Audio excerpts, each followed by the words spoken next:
Recording in progress.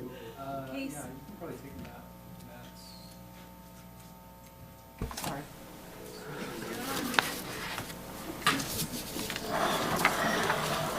We used to do this. We're on?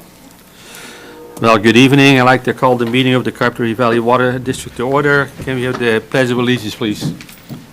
Pledge allegiance to the flag of the United States of America and to the republic for which it stands, one nation, under God, indivisible, with liberty and justice for all. The roll call, please, Bob.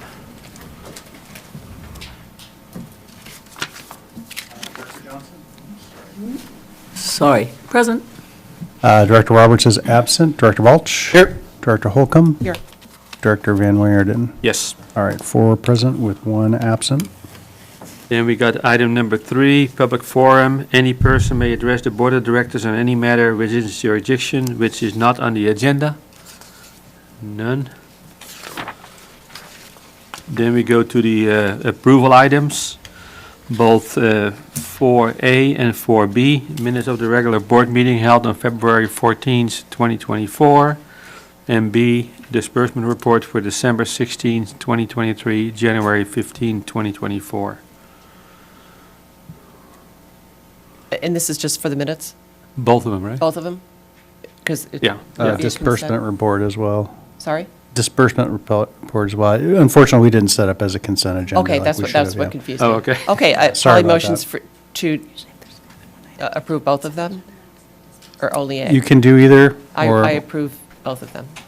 you can motion to. Make a approve, motion yeah. to approve both of them. Second.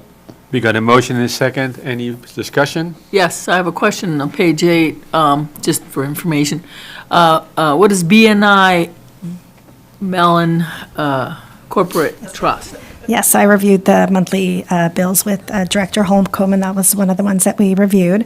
So I apologize there for the description, wasn't very clear, but these are principal and interest payments for the 2016 bonds as well as the 2020 A, B, and C bonds.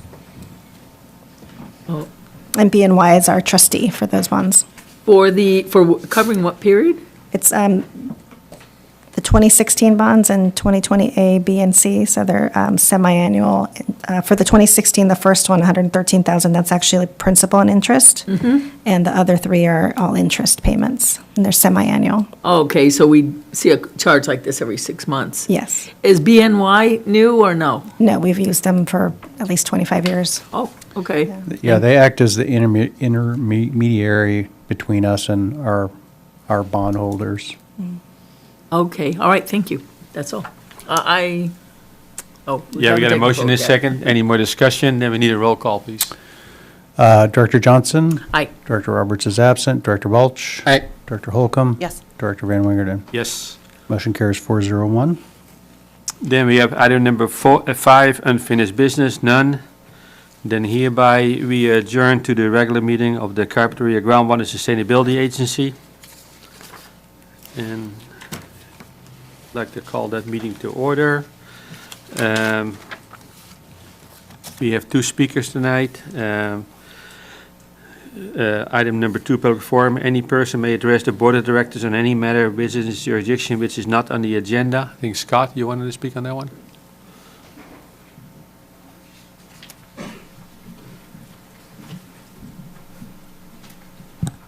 Good evening, Scott Vanderkar.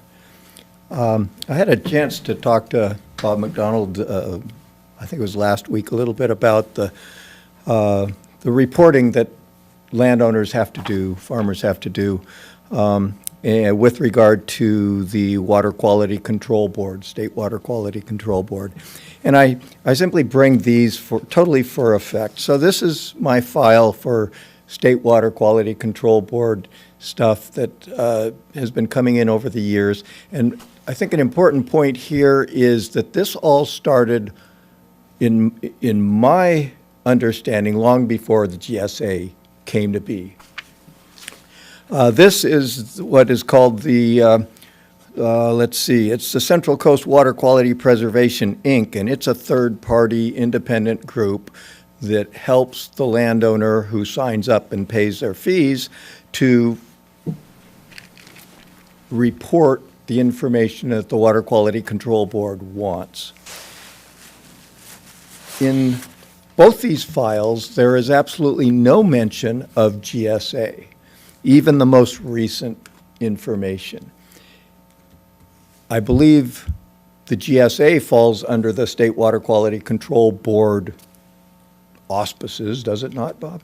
It falls under the Department of Water Resources, but is enforced by the State Water Board, which is different from the Regional Water Quality Control Board, which is the agency that regulates that irrigated lands program. Okay. Can't imagine why there'd be any confusion with that. So what I do know is with the GSA that one of the main focuses is the water level in the groundwater basin. But a big part of that is the quality of that water. And that's what this reporting that I spent a good part of Monday doing and a good part of time leading up to Monday, reporting what they call TNA, total nitrogen applied. Have to do it for each property. And of course, their directions weren't accurate in going online and doing it, and had to go back and forth and call neighbors and find out who knew what, and got it done. Early on in my involvement with the GSA, a concern I raised was that the duplication and redundancy of agencies that landowners have to deal with is onerous, it's not productive, it's not efficient. As I went through this TNA reporting and also know that in a couple of years they're going to go to the, let's see, it's another acronym that they've got here. Oh, INMP, which is Irrigation Nutrient Management Practices, which is even more involved with regard to reporting nitrogen. Nitrogen seems to be what they're really looking after. In all of this, the conclusion I've come to is that what they're looking for information on the groundwater really needs to come from the GSA. It makes total sense that the water testing, how it's tested, whatever lab numbers they need should be in the GSA testing so that at least we, the growers, can pass that on so that we're not having to go out and test the water again. The other thing that became really clear to me is that Carpinteria is unique, and I don't think they understand that. And just as 3 examples, the 3 wells I have, one is on the very corner of the property and is surrounded by other farming operations, berry operations, et cetera.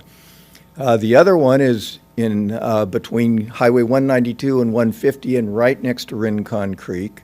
And then the third one that is involved in this is in Ventura County, next to Highway 150, backs up to Los Padres National Forest.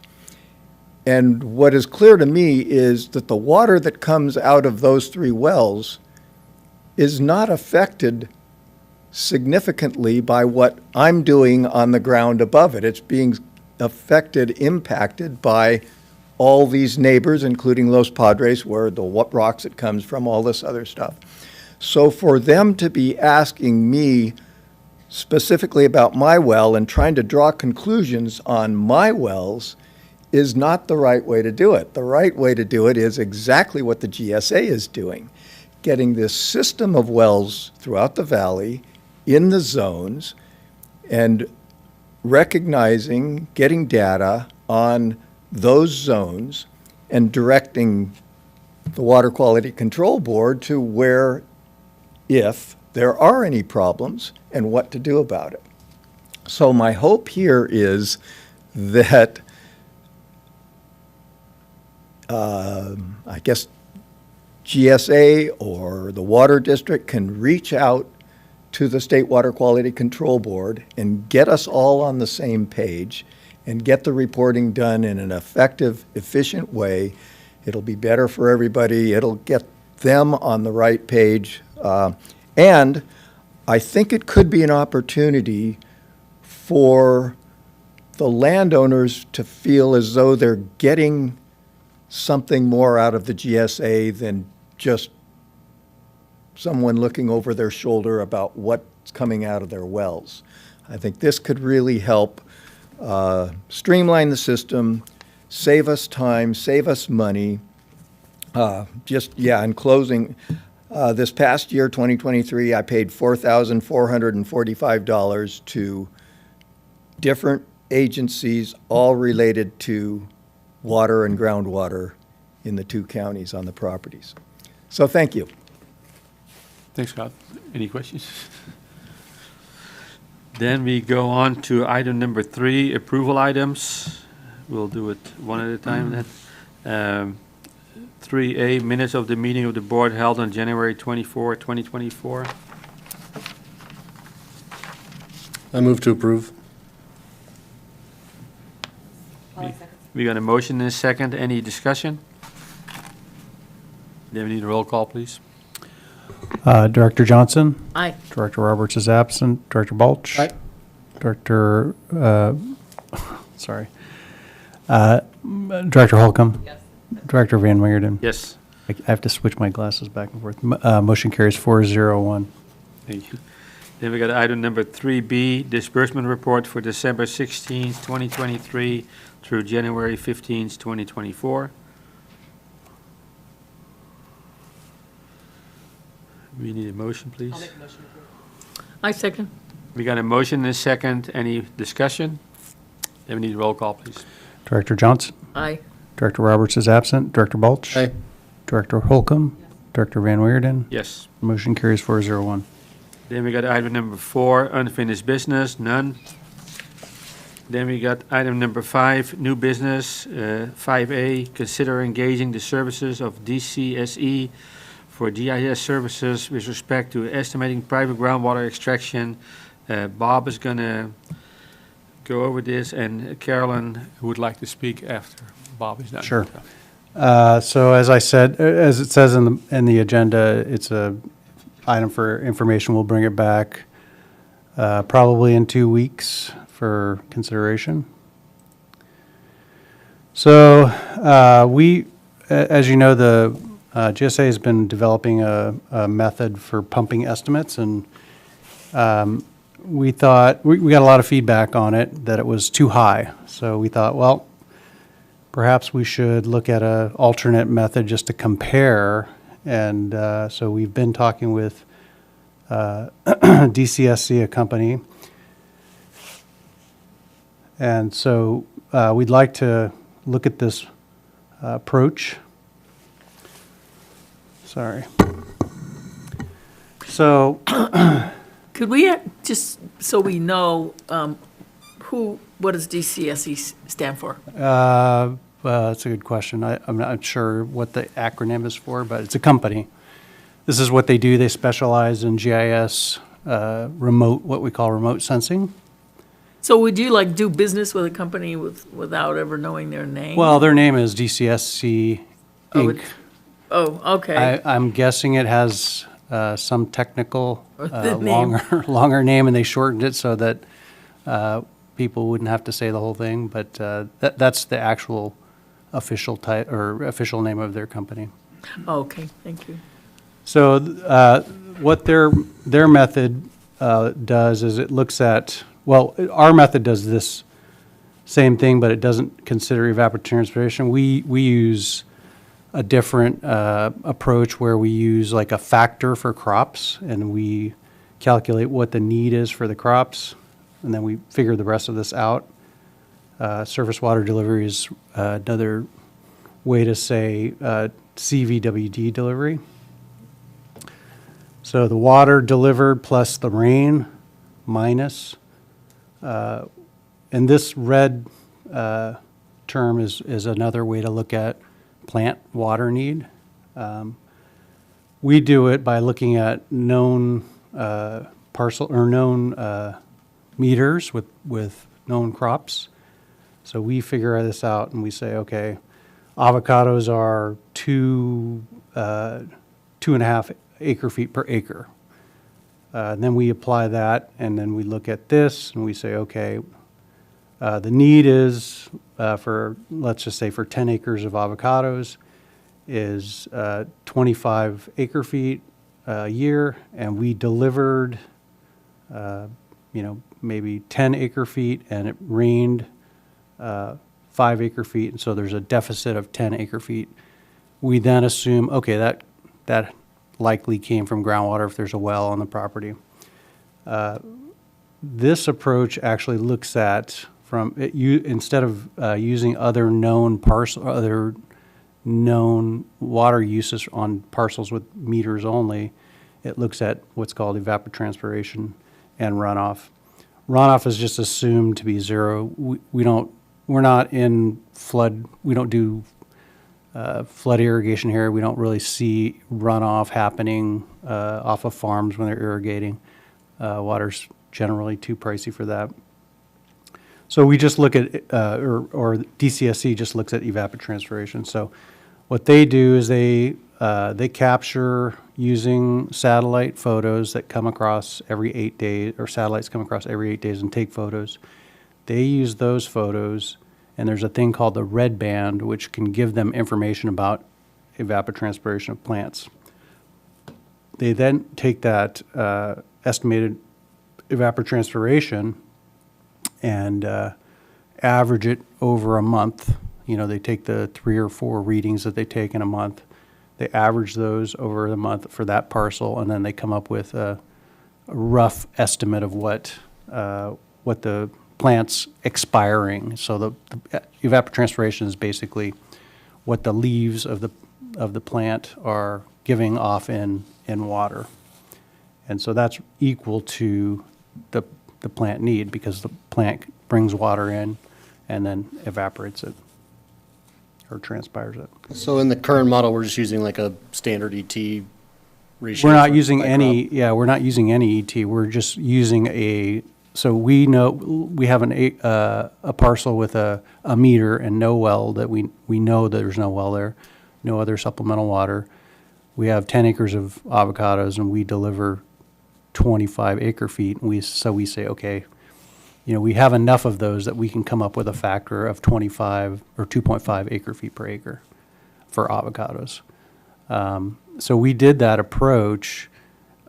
We've been doing that approach for many years, and we did it again this year for 2022, and we sent out letters to all of the ag parcels that showed a water deficit from the water that we delivered to them. And those folks, what we're looking for was feedback. Tell us if this seems right to you, We got a lot of feedback, and that feedback was, no, it seems too much. And, that may just be a automatic response to try to lower the obligation. I don't know, but it was pretty all over the map. We had some people saying it's half of what we're saying, and some people were saying, yeah, it's close, but it's a little bit high. So there was a variation. And there are variations in crop use depending on slope, flat, direction of slope, microclimates.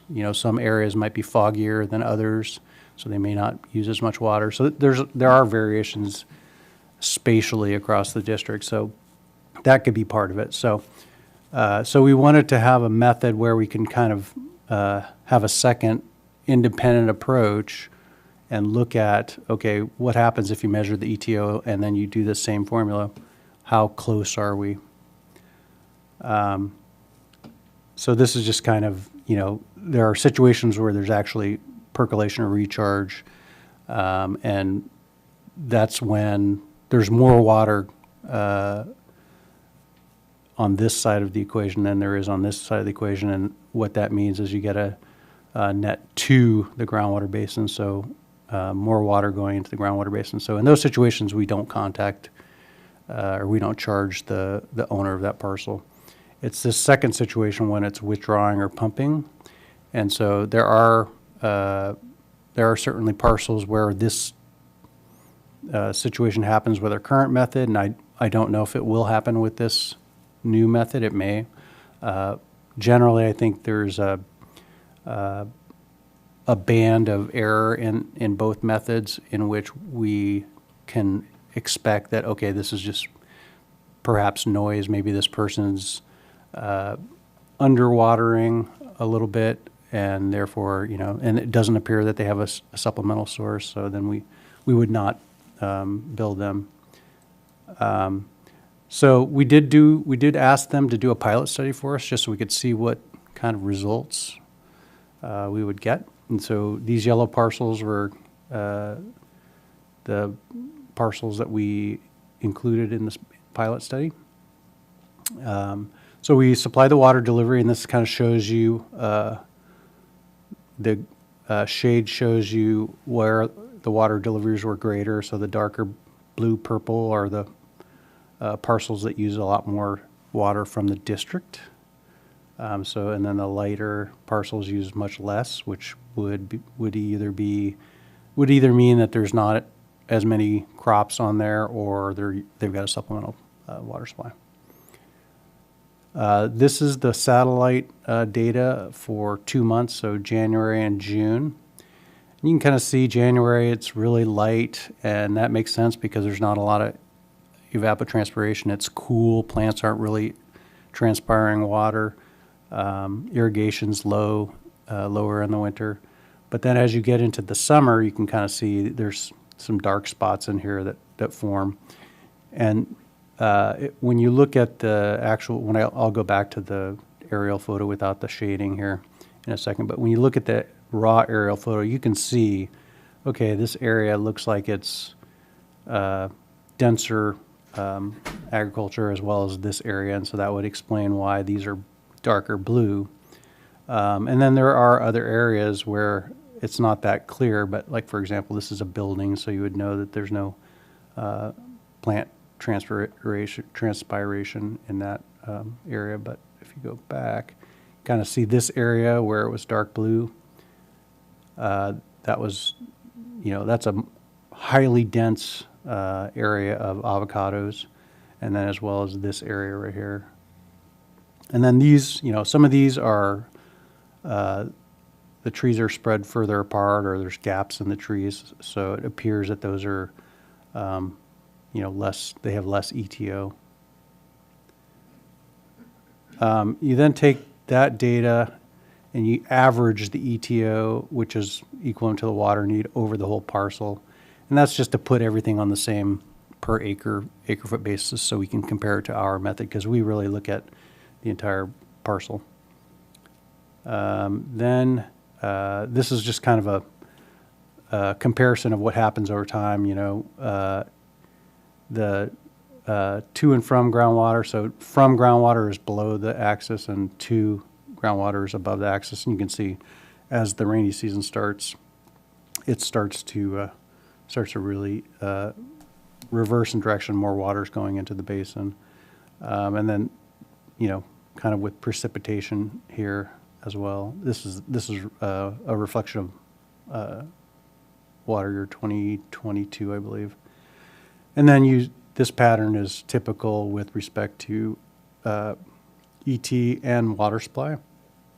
So you can see the crops, as the summer comes into place, need more water here, and so they start transpiring more water. This is kind of the end result. You get the net groundwater pumping by parcel, and you can see this one is red, which is a indicator of more groundwater. This one's red, this one's red. These ones less groundwater. In other words, enough water was delivered to these parcels, or pretty close to delivered to these parcels, that they were able to irrigate without supplemental water. And it varies. So these probably are groundwater only parcels. In other words, they're using primarily groundwater to irrigate their farms. These ones are probably somewhere in the middle where they're using a combination. And then these ones are probably using all district water. So this is, as I said, for information. I wanted to get it out there for discussion. It is going to be helpful for us to have this information as we make decisions on how we're going to allocate the costs of the GSA onto the various pumpers. We will, as always, have an appeal process, and so this will also give us some additional information, more than we've been able to get so far on what's really happening on various farms. So with that, I'll take any questions. I've got one. How did the 20 pilot compare to our existing numbers? So I just had our GIS person put that together preliminarily. It looks like in this one, there's only one parcel that is pumping less than what this resulted in. So all the other ones were ranging between like 5% more and up to like 30% more. So there were some that were quite off. So they were pumping more than we assumed. Right. Yeah, and you know, one of the things that you got to remember is that we split the total cost of the GSA. So let's say the annual budget's 400,000 by the total number of estimated acre feet pumped. So if they're all higher, it really doesn't change much. It's just the ratio of how we divide that cost. Thanks. So, Bob, is this going to be a snapshot, or will they take these 3 times every 8 days? Yeah, so they're currently, the Landsats come over every 8 days over Carpinteria and take a photo. And so that's available, you know, to the public. This company takes those photos and then, you know, does their analysis, and then they come up with a snapshot for that 8-day period. And so then they average all those 8-day periods together to get the total annual. The total, so they'll be doing this throughout the year. I mean, Well, they don't do it. They're going to be It's not. capturing those Yeah, it's not in photos. real time. So they do it a year behind. They do it like the last year because that data is already available. So they can just take the whole year, do the analysis, and then give us the results. Got it, for a year, okay. Shirley, any questions? Yeah, I'm just getting a handle on this. I guess if we look at it more and more, the non-agriculture, non-technical people will get a better idea. But I have an idea that the new technology, and it's being used in the Central Valley, measures the evaporation coming off the foliage in the land. And that somehow is extrapolated to how much, and use that in the pumping to figure out how much water they're using. But you couldn't use just that figure because that's kind of the leftover water that's being evaporated off the foliage, I think, because, you know, you've got your water in your fabulous fruit you're growing. You know, that's where most of the water maybe is going, or held in the leaves. And so is there, that's one question I have. Is there a formula where they take that raw data and then convert it into what we're looking for? Well, so back to this formula here. The evapotranspiration includes the transpiration from the leaves. So over time, plants take up water, they grow, and then they dispel water. And so most of the water is just passing through the plant, with the exception of maybe, you know, crop moisture that's I guess that's my in the question. fruit. What's most? I would say that, I don't know. They know? I don't know yeah, I don't know the number, but I don't think there's a Or high lemons? water content. Full of juice? Oh, Yeah. In terms of, we're talking acre feet, and I doubt that you would get even close to an acre foot on a 1 acre parcel of lemons or citrus fruit in terms of juice. Oh, yeah, because it's over time. It's over time. Yeah, okay. Yeah, and the other component of this is the evaporation. So if there is irrigation happening and you're applying a lot of water and the water is evaporating as you're applying it, let's say you're spraying it into the air and it's evaporating. So this is also picking up that. There is a return flow in agriculture where if you water and you water enough, the roots aren't going to pick it up and it's just going to go through and back into the groundwater basin. So this concept is actually providing us with net to and from groundwater, so it's only what's being used. So someone could pump 100 acre feet and put it on 5 acres, and most of that water is just going to pass through the plant zone and go back into the aquifer. Well, do we know how much of it actually makes it back through the aquifer? Yeah, I think all of it, unless it runs off, unless it's, Or doesn't get just used up in the soil by microbes and whatever? yeah, I don't, that's a good question. I don't think that's a significant amount of water. I know that there's a general assumption in our basin of about 15% return flow, and that just means applied water is about 15% more than necessary for plants, for the plants.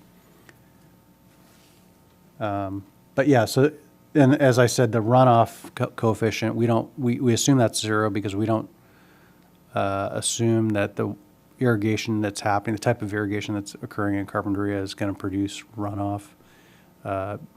Typically that happens in flood type irrigation or, really large furrows filled with water. Yeah, it wouldn't be appropriate. It would be bad management, pretty much, wouldn't it? So then you mentioned a cost of $20,000 per what? So 20,000, so it's 8,000 to set up. So that means putting all of our parcels and all of the account numbers in the GIS, and then 12,000 a year to update with the Landsat photos and ETO. It doesn't seem so bad.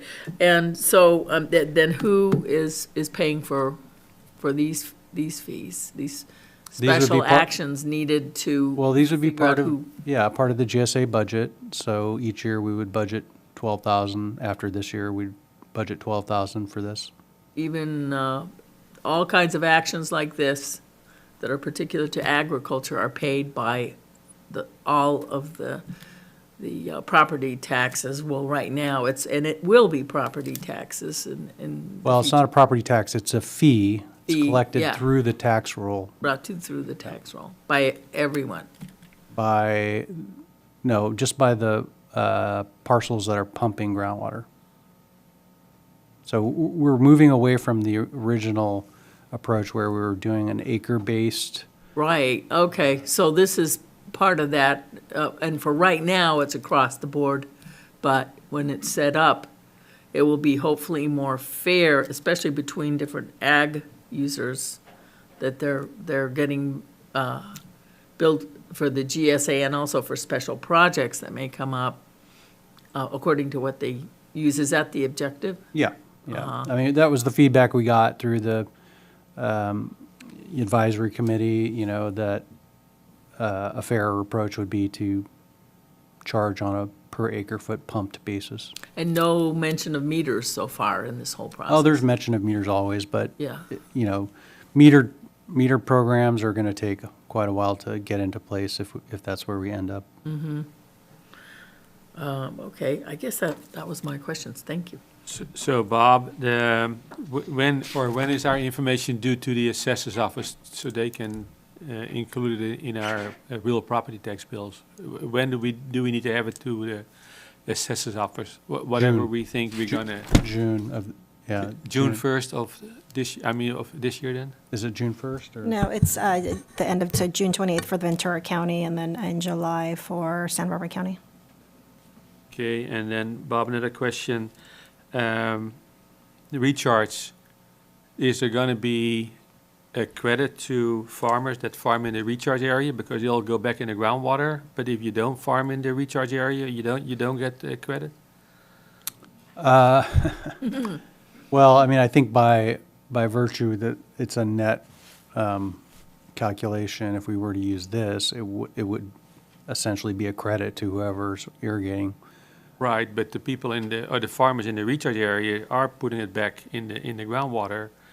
The farmers that are farming in the in the non-recharge area where the clay cap is at, they're really, and I'm not picking anybody here, I mean, I got parcels in both, but I mean, they're not contributing back to the groundwater. Yeah, and there is you're reminding me, there's a limitation on this method, and that is it can't measure ETO from covered greenhouses because, there is no ETO. It's a building that has controlled environs, and so it's, there are two types of agriculture that we would need to figure out how to better estimate what the pumping is, greenhouses and riding stables, because riding stables also irrigate or, dust control their with water, but that water typically doesn't persist. So whenever the satellite flies over, if they just happen to be watering, then it would pick up the water use. But if they watered the day before or the day after, then there's no evapotranspiration happening on dirt.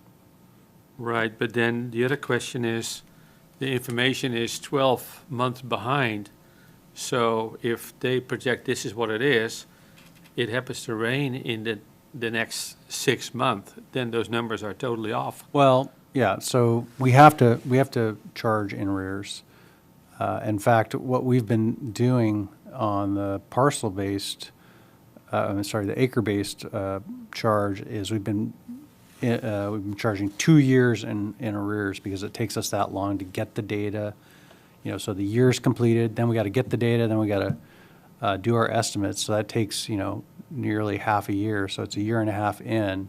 By the time we get that, then we have to get that to the county by June or July. So it ends up being 2 years trailing. And so that is a challenge. Really, the only way to avoid that is, using real-time information like meter information to charge the fee. And even with that, I think it would be difficult to get the information together quickly enough so that we could get just this prior year. Right, that'd be, also. You could never do the current year because obviously. Okay.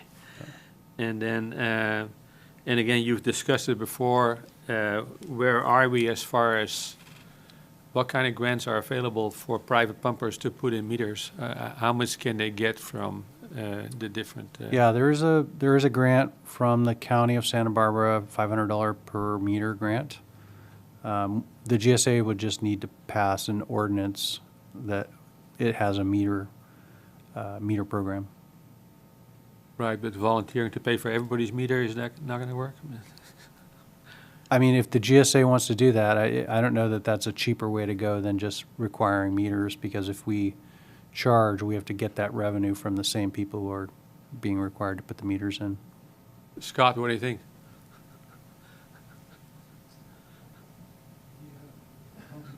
What you're thinking. Well, I'm just saying, it seems like, once everybody put it, because the only reason I bring it up, I talked to some of the other growers, and they all got their basically their estimates, and some of them think it's too much. I said, well, then put in a meter and problem solved. We don't have to argue. I mean, it is, but for some reason, there seems to be a disconnect with the farmer wanting to pay for the meter and having accurate data. I mean, it seems really weird that if you don't trust the district, then put in a meter and we're done. So it is. We could have a program that is structured that way, where a basis of appeal could be your own meter reads from a tested meter. Right. I'm just concerned there's going to be a lot of back and forth between the district and the private pumpers that disagree with. Yeah, there already is, and we don't expect it to change. I think it's we're doing the best we can without meters, and that certainly is an approach to resolving it. To put meters in, or if you'd like to put meters in, put a meter in to appeal what the district or what the GSA is determined. Okay, and as far as base and recharge, whoever is in the recharge area, is that going to be part of the GSA, you think, or that's not going to happen? That's a policy that we could discuss. We don't have that policy in place. That would require us to develop a policy and adopt it as a board. Yeah, I know it's a big deal in Ventura County. That's why I'm bringing it up. Anybody else? The clarification on the Santa Barbara grant. So Santa Barbara County has a grant for individual meters for, can you say that again? So the county water agency has $500 grants for any individual farmer who would like to put a meter on their well. Okay. But the GSA, in order to qualify, the GSA has to have an ordinance, a meter ordinance in their area.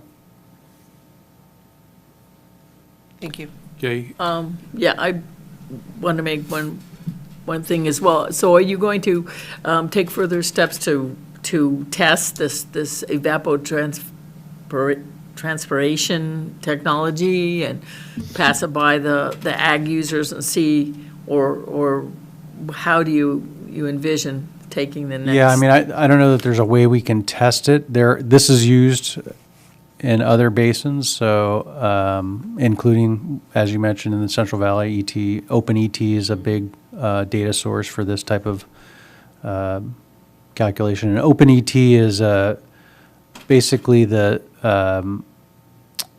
state gets the data from, the satellite companies that fly over, and then they provide it to the public. Basically, you go to OpenET, Google OpenET, and it'll be basically all of this information. What you do with the information is, exactly what these folks are doing is they put it into a map form, and then they quantify what it means with respect to groundwater pumping. Okay, and then my only concern as far as customer classes and urban and residential water users and the expenses that are, involved with trying to get this data correctly and accurately to satisfy everyone, is that, the other classes are paying for all this back and forth. And it always starts off like not very expensive, and then it just keeps adding up. And I hope we can, keep the payments,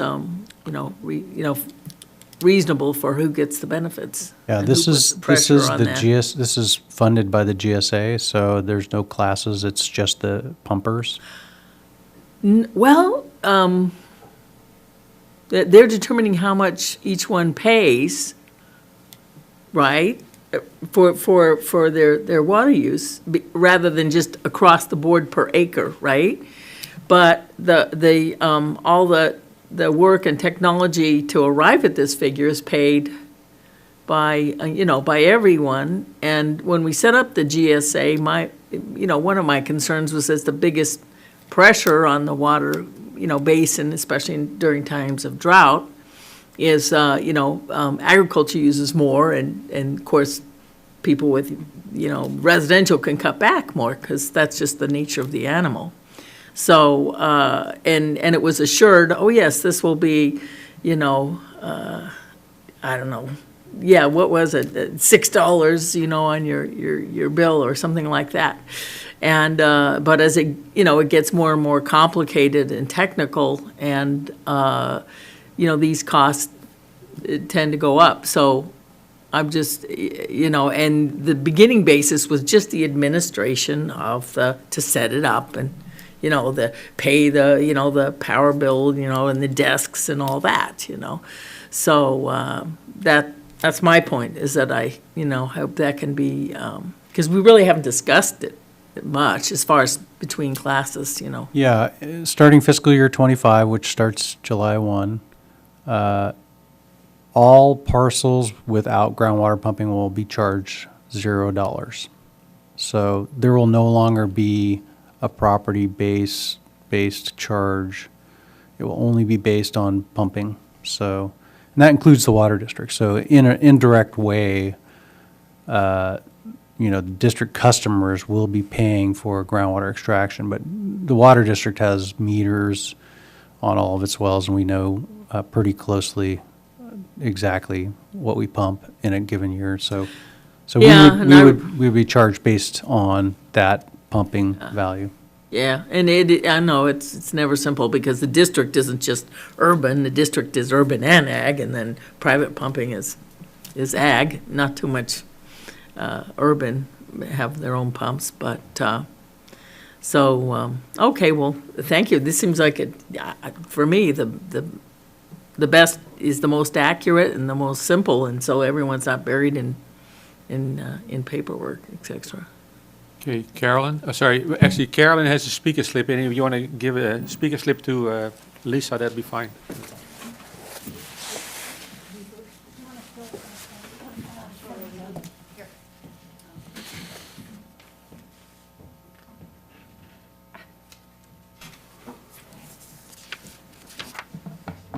Hi, my name's Carolyn Frary. We're in the agriculture in the Carpinteria County City. So my family, I being the 5th generation, my children 6th, my grandchildren 7th, have been in the Carpinteria Valley since the late 1800s. And we've been stewards of the land in the Carpinteria Valley.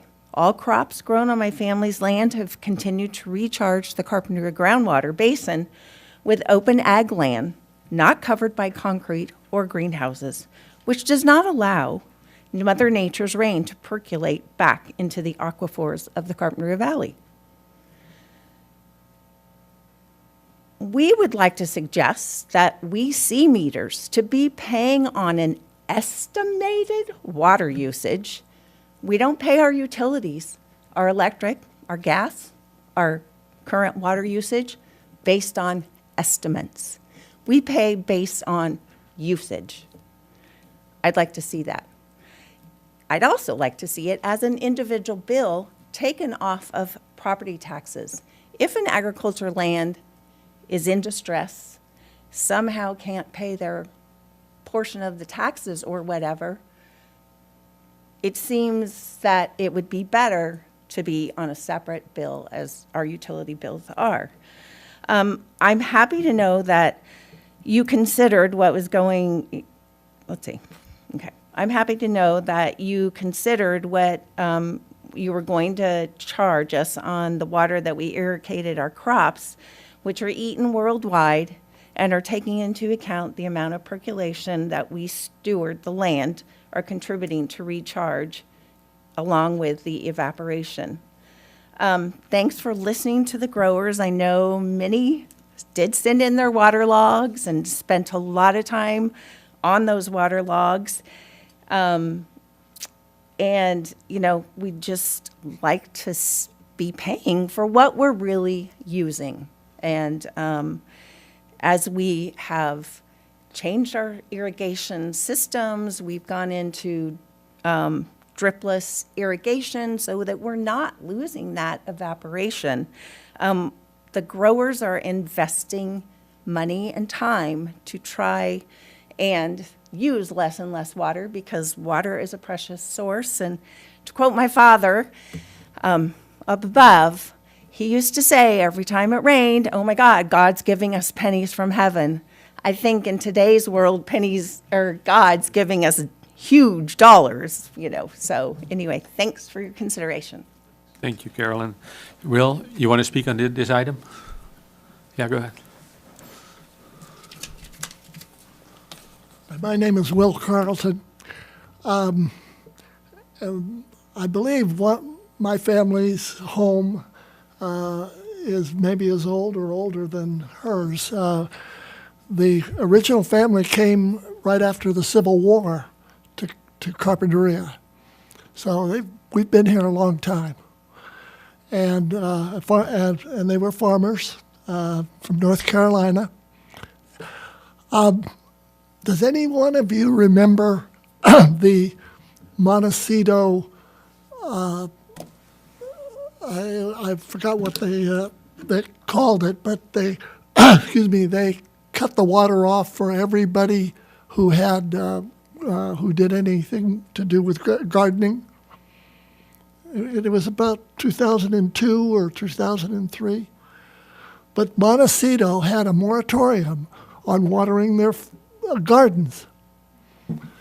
So I live on Santa Monica Road, or near Santa Monica Road, and I kept seeing these big water trucks up and down Santa Monica Road. And for a couple of weeks I thought, that's funny. Why would big tankers? Wonder what they're doing. they were watering Oprah's garden with Carpinteria water. It's amazing. So crazy things like that happen. And I can only say to you, I spent 25 years at Hewlett-Packard. I'm a bit of a technologist. Take the time, for goodness sakes, come out to my well as as an example, but take the time to put a meter on every well in this valley. I don't know, I just can't imagine it's going to cost you that much. And all the controversy, I use sprinklers, you use drip water, my evaporation quotient is lower or higher than yours, blah, blah, blah. Take all that baloney out and put a meter on every well. Thank you. Thank you. Bob, you want to respond to Oprah's water extraction? I was going to, Bob, Will, I thought you were going way back, like to 2002, but if you're going back a little bit more recently, Bob and I, at different times, I remember 7 in the morning, sitting there watching the water trucks and following them and calling the general manager at the time and where they were going, and I know you did a couple of times too. So anyway, that we literally were doing that, and I couldn't believe it. Yeah, that was in 2015, Yeah, and yeah. what happened was Montecito, they put into place penalty fees, which Right. basically doubled the cost of water, and so a lot of the irrigation that was happening was replaced by tanks in those properties, and water was being transported, and not only from Carpinteria but from Casitas. They were coming over the mountain, and it was a lucrative business. And we worked with the county to put into place a conditional use permit to transport water, and so essentially, in order to do that, you had to get a CUP, and the county wasn't issuing CUPs, so that largely put a stop to it. He followed a few of them. Go ahead, Scott. Just a comment and a question. We have a real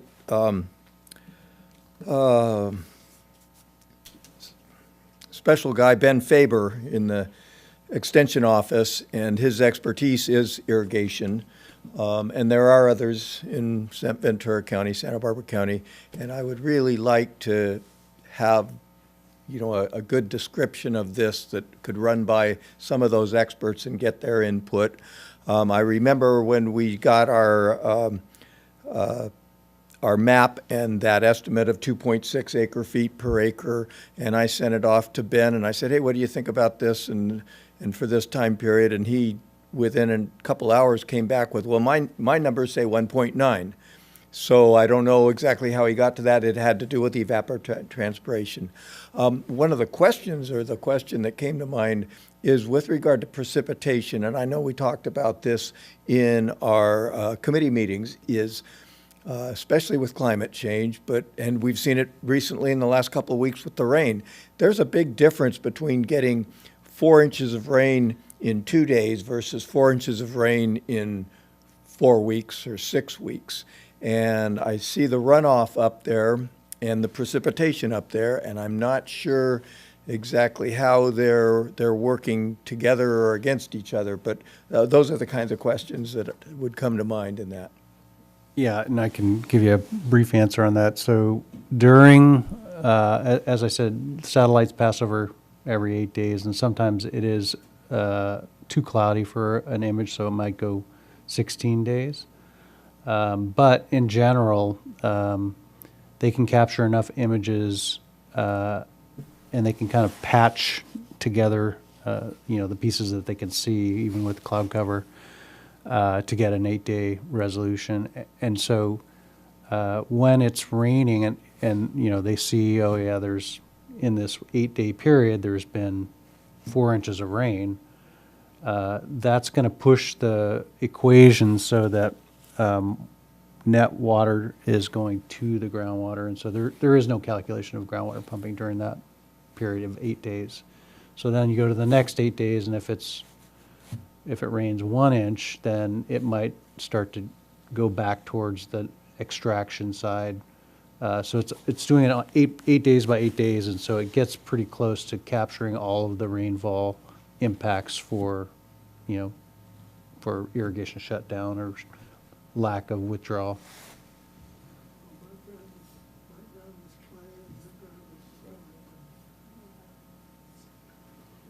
And we were talking about the soil porosity. Okay, Bob, sorry, Shirley, you want a question?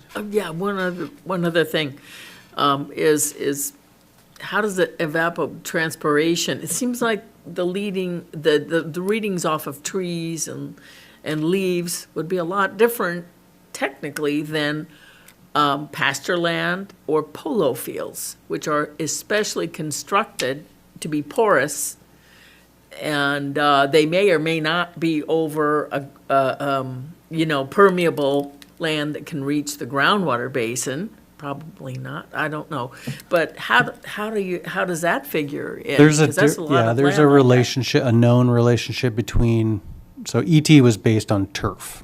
So they set up what's called a sim station on a big lawn, and they say, okay, the ET coming off of this is one unit per acre or whatever.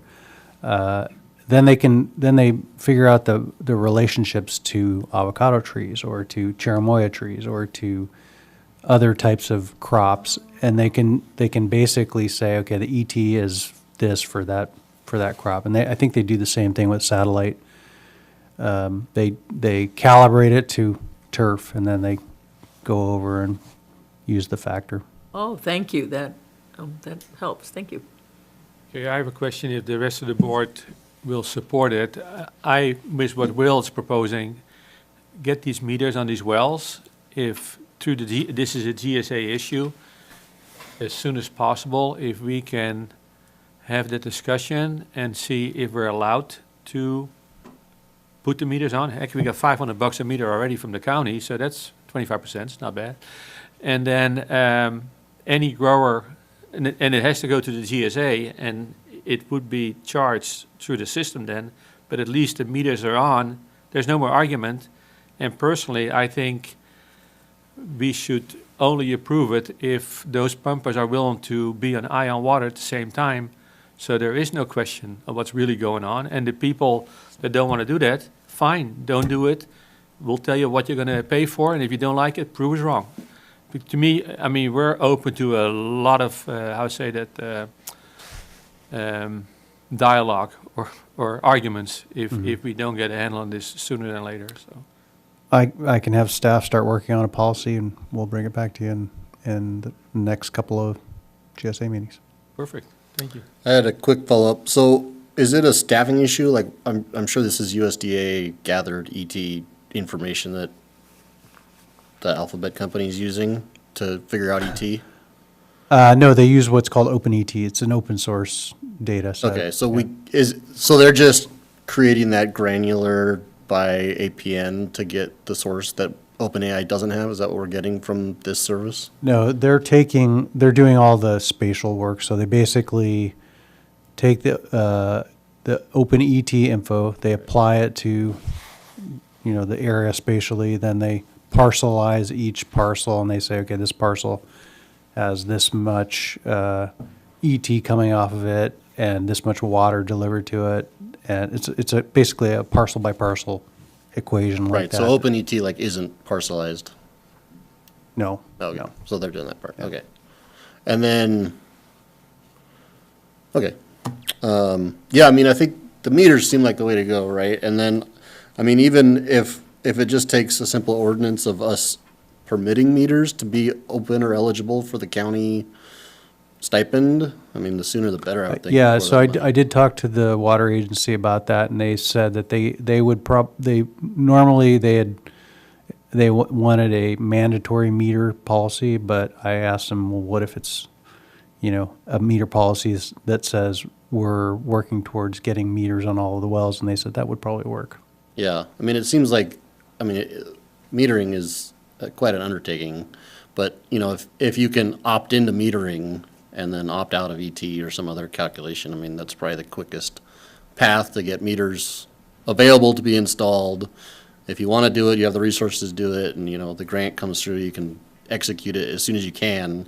I mean, I don't know how, I guess it'd be interesting to see how you guys come up with, whether that's a GSA thing or whether that's individually metered, and how that would all come out would be interesting. Yeah, we have a model. There's a model down in Ventura County, and they've been doing it for a while, so we would probably just copy what they would do. Yeah. Thanks. Right, because in Santa Barbara County right now, when you drill a new well, it's mandatory that you put a meter on, but nobody's drilling wells because it was not allowed. So, and I think in Ventura County, that's the ordinance you're talking about. Right now, every pumper already has a meter on their well. So it's not brain surgery, so it is, okay, thank you, thanks everyone. Thank you. Then we go on to item number 5B, sorry? I just had a question. Sure, go I ahead. mean, so if you already have, many of us have, okay. We have injection pumps on our wells to do our fertilization. So if we already have a meter on our well, can those meters be used with your program? Yes, so one of the things that we indicated during the initial send out of data where the map was sent out and the estimate was sent to the owner was, tell us if this is correct, if you have meter data and you think it's wrong, let us know. And so we have had a few growers provide meter data. One caveat though is that, if we do rely on meters, we need to make sure those meters are calibrated because meters go out of calibration pretty Right. quickly. Right. So, Great. Yeah, okay. Thank you. Okay, we go on to item number 5B, consider proposed rate and budget schedule for the ZSA fees for information. yeah, just wanted to get this in front of you because it's already March, or it's almost March. And this is the 218 schedule for the GSA. We don't have to do a 218 for the water district, and so that's because we did a 3-year rate adoption last year. But the GSA was a year by year, and so we need to develop a budget for fiscal year '25. And we have a draft budget, and so we should have kind of a finalized budget by the end of the week. And then we need to come up with the fee, basically the number of acre feet pumped. I'm sorry, the total budget cost divided by the number of acre feet pumped. That will be the fee. And then we need to send out a 218 notice with that fee included, and then go through the process, and then of course eventually adopt the fee, or complete the cost service study, adopt the fee.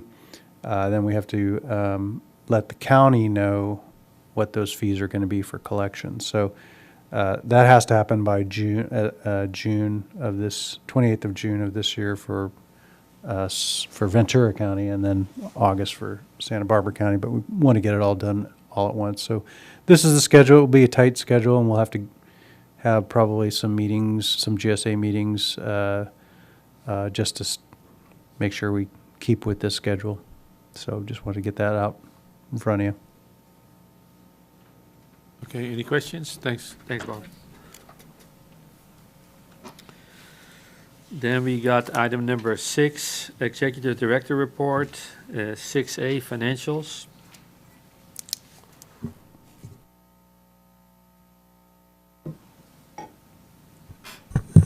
Okay, they're included in your packet there on packet page 14. Member fees, so through December, we've received about $286,000 of through the tax roll. We should get another installment coming about April or May. Our overall expenditures, I'll just explain a couple of items there that stand out, which is GSA director fees and the employee FICA Social Security. So the district had some issues in setting up the GSA payroll system with our financial software and setting up the payroll tax accounts as well with the state. And those are now resolved, so we will be processing a payroll through that, I'd say, with this next pay run. So you'll see that currently they're at 0%, so next month you'll see those increase. Any questions?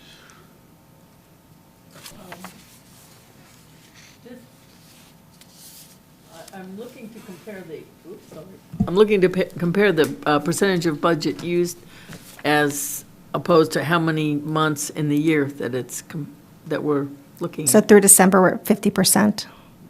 Okay, so all right, so we're using 61.5% used at 50% Of the member fees, and that's just dependent on how parcel owners pay their property taxes. So some pay both installments with the first installment, so we would get more, and some don't. So that's why there's a difference there. It's not exactly 50%.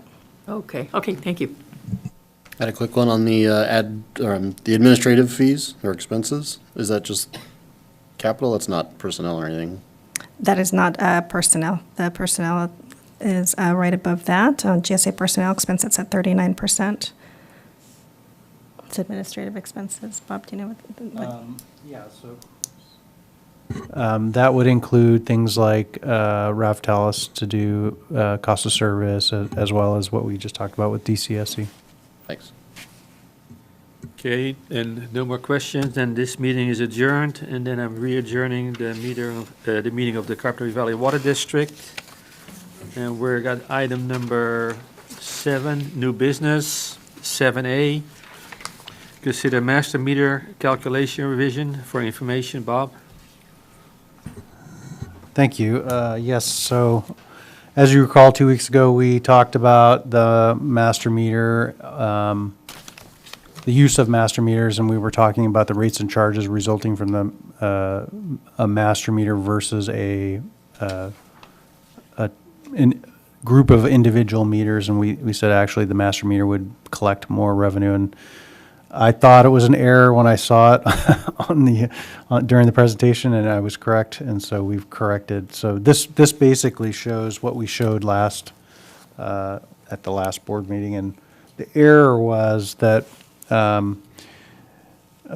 we didn't give a allocation we didn't multiply the number of units behind the meter times the tiered value. So we just, instead of putting everything into the first tier, it got spread across the 3 tiers, and that drove the cost up. And so you can see at the bottom there, it's multifamily was, with individual meters, was 503, and master meter was 717, but that was definitely not right.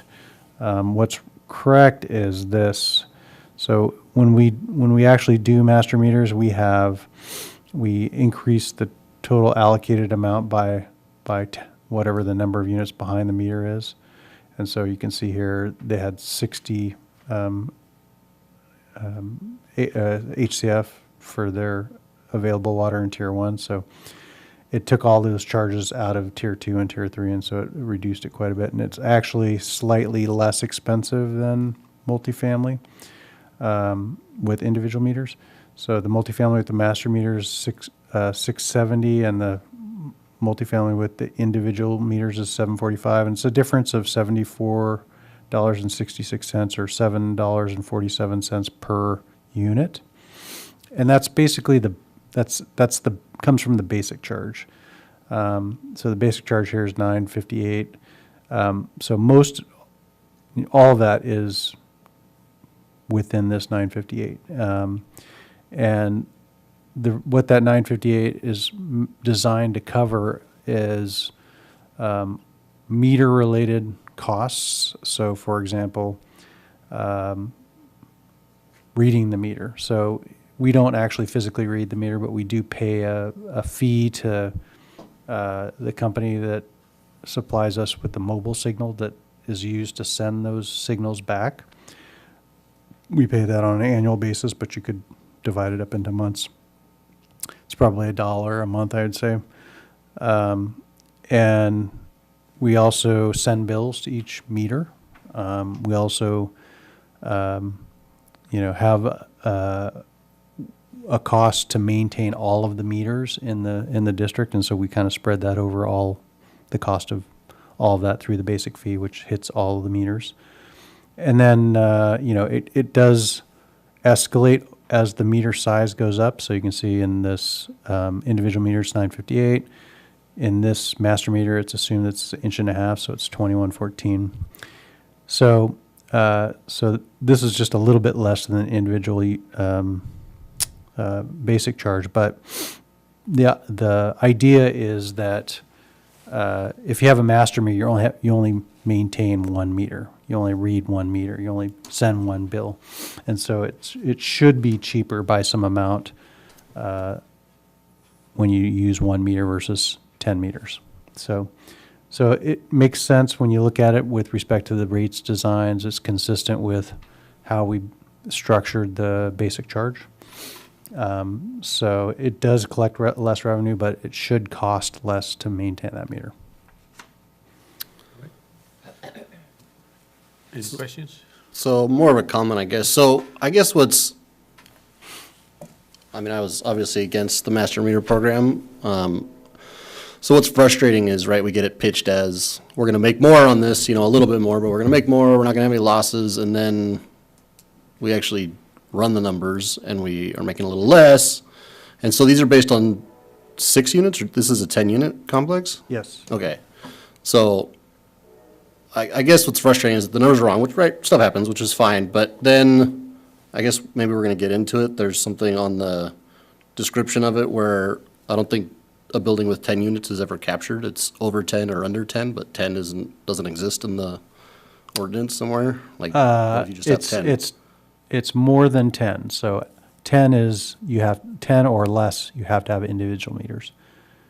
Okay, so I guess we'll get there. Yeah. But, so, we've already voted on it, but I suppose I would be interested as to why it would be, is the meter fee is not the only driving force in that cost difference.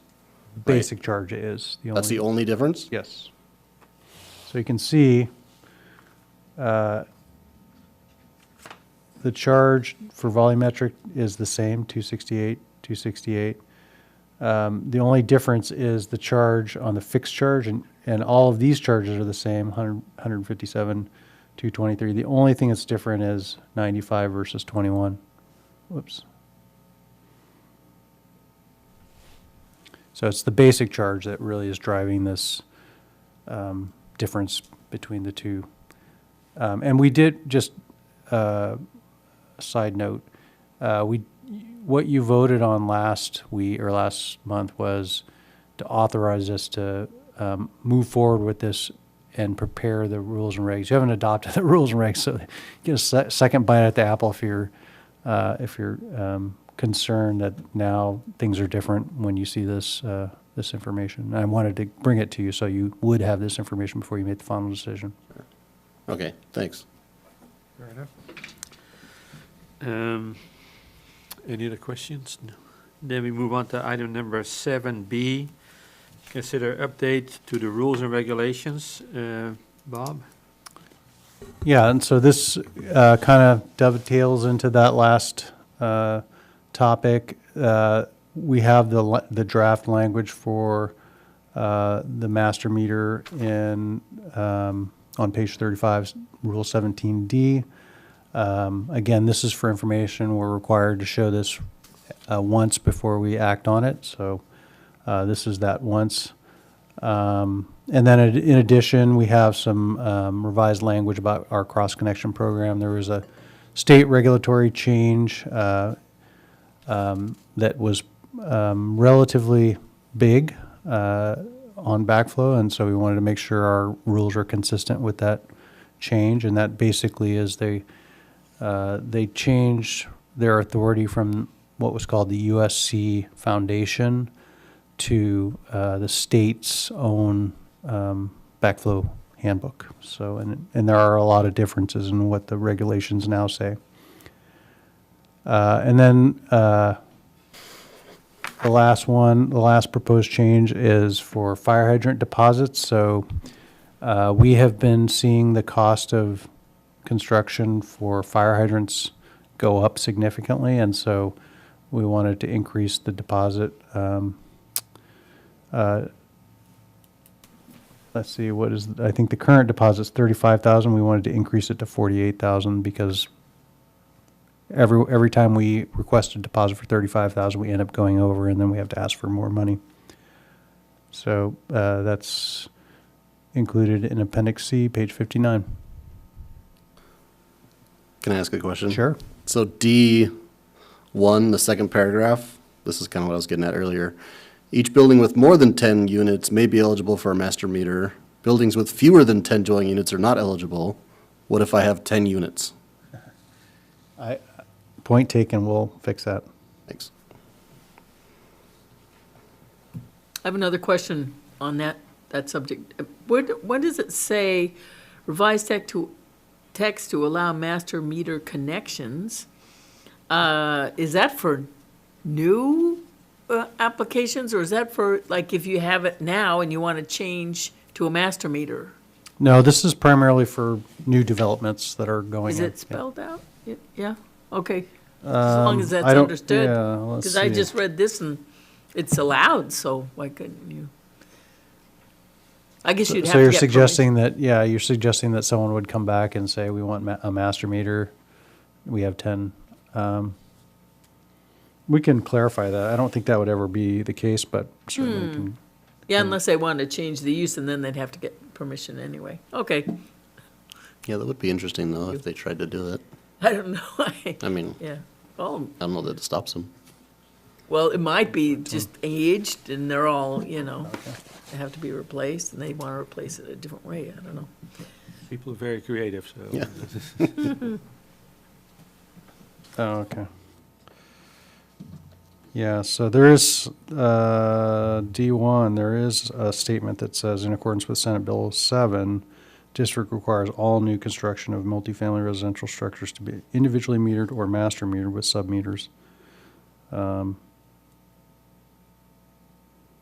So that may not be explicit, but it does kind of put the context into new construction.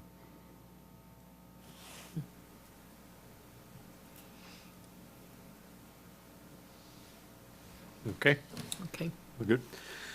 Then we move on to item number 7C, consider ratification of general manager approval for Raftel's scope and budget to update the 10-year fiscal model plan and rates model to reflect changes to baseline assumption in the amount not to exceed $90,480. Bob, for action? Yeah, so I know we just got approved last board meeting to get our own software to do this, but given the time frame we need to do this, we can't set up the model and get it going and develop this. But this would have been great if this was maybe 3 or 4 months from now. But we need to get it going, and by that reason, I use the general manager's authority to approve, work under 20,000 to get them going. They've started, although they probably 5% into the work so far, but we have had an initial meeting and they're into the data collection process. But basically what this is we've had some big changes that we're realizing are probably not going away and that were not well represented in the previous budget and rates. And so the biggest one is the projected water rates. We started looking at when we had this last year's rainfall, we started looking at sales and we thought, oh, it's just raining cats and dogs, and that's why sales are down. But then again, this year, even before it started raining early in the winter, sales are way down. And so we said, what's going on? So we started looking at it closer, and we're kind of in this strange pattern where we have drought, really wet weather, drought, really wet weather, really wet weather. And so what it's done is it's pushed us either into really wet or really dry. And in both those situations, we have drivers that reduce the sales, which reduce our revenues. We have tried to cull out of that, even with that phenomena, what the likely normal year sales will be. And so we had it set at 4,200. 4,200 is a legacy number that we've been using, I think, since 2000, maybe 2010, 2008. And, you know, back in 2008, 8-ish, 4,200 was low. We were actually 4,500, 4,600. So when we got into the drought, 2013, I think, was probably the highest sales year. But when we got into the drought in 2015, 2016, we got down to 3,200. And then that 3,200 persisted, you know, throughout the drought. Even in 2008 or 2017 was a wet year. We still had low sales. 2018, it rebounded a little bit. And then 2019 was a wet year, so we had low sales. And then 2021, it seemed to rebound back up to that 4,200, but then immediately went right back down in 23, 24, 25, or 24. And so we're kind of thinking, okay, that 4,200 is probably not a good number for us to use to base our projected revenues on. And so we re-looked at it, and we're thinking probably somewhere around 3,800 is a normal year without weather impacts. So we want to update the model to show that kind of over the long term. We also want to update the near-term expected water sales. For 25, we're expecting probably, one of the patterns we've seen is after wet periods, even a year after wet periods, sales are still going to be low. And it may take a couple of, like 2 drier years for sales to rebound back up to the normal baseline, which again, I think is more closely reflected by 3,800 acre feet. So we want to update the more recent years, what we've already adopted rates for, just to see, okay, is this going to cause us a problem with these big changes? And then we had some expense changes this year. We looked back, we did a mid-year review for 24, and we realized there were some expenses that were not well represented again.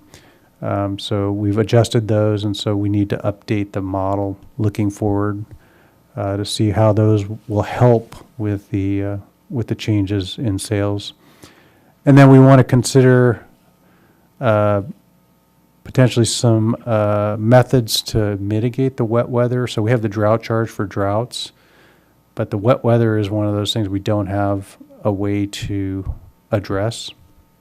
And so one way may be putting together some sort of stabilization fund that gets funded during normal years. And then when wet years come, we have the reserve to use instead of trying to collect it through sales. And then finally, inflation numbers have been kind of all over the place, and so we want to refine those numbers throughout the model just to make sure that those are reflected accurately. So these are all for the baseline model. And the reason why we need this kind of put in place is we want to have that in place to check and see where we are with respect to the baseline conditions on the cap. And that includes, are we going to meet our coverage ratios in the future? Are we going to meet what's called the MADS test that the state revolving fund requires us to meet in a number of years, right before we start the project or start repaying the loan? And so we need to have a correct baseline model to get that going. So what I'm hoping, this is just kind of a reflection of the budget here. So you can see, it's kind of hard to see, but our adopted budget was 3678. We've reduced it to 3370 for this year. And then our 24-25 budget was based on 4154 acre feet.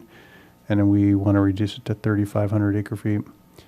And we're also going to be losing the drought charge, which we likely will be losing the drought charge. I'll bring that back in March, but I'm assuming that the board will want to move out of a stage 1 and into a stage 0 drought, and that will automatically take away that drought revenue. And so those all have impacts on revenues.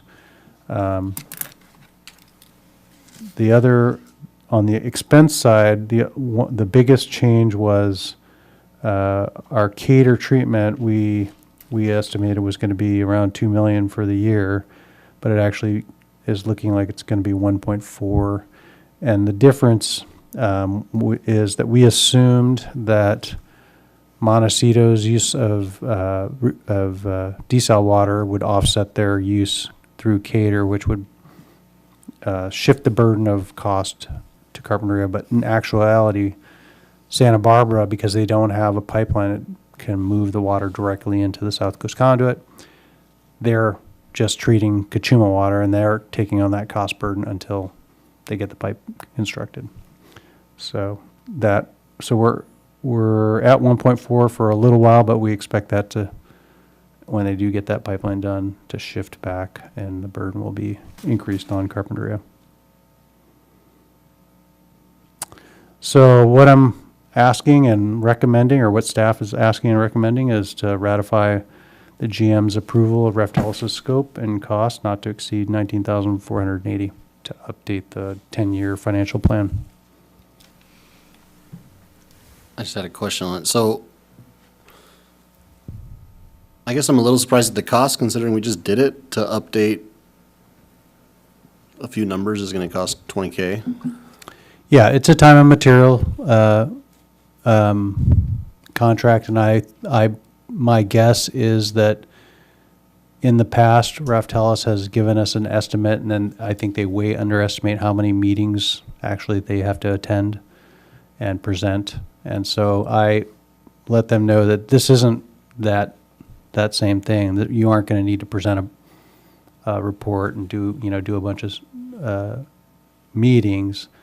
And it did reduce the price, but not by that much. So I think they're hedging their costs. So it'll cost whatever the time and material they spend on it. So we'll try to make sure that we're clear in what we want them to do and manage, that expenditure of money. Thanks. Any questions? That was a pretty good explanation, because I was wondering what the expense change was, and that was actually down rather than up. But yeah, it would be nice to get a model. That it seems the main driver of this is the less volumetric acre-feet water sales. So, and as we discussed at the finance, a 2% drop in acre-feet sales, not dollars, but quantity, it results in 1.66% loss in revenue. So that doesn't seem like a huge amount of loss in revenue, but we have to figure out a way to be flexible and I thought we already had some sort of contingency fund for changes, because right now we're structured pretty much so a lot of the heavy lifting is fixed costs that isn't influenced by water sales per acre foot. And isn't it ironic, as you pointed out, that during drought we don't have a lot of acre feet of water to deliver, and we have to pay more for it.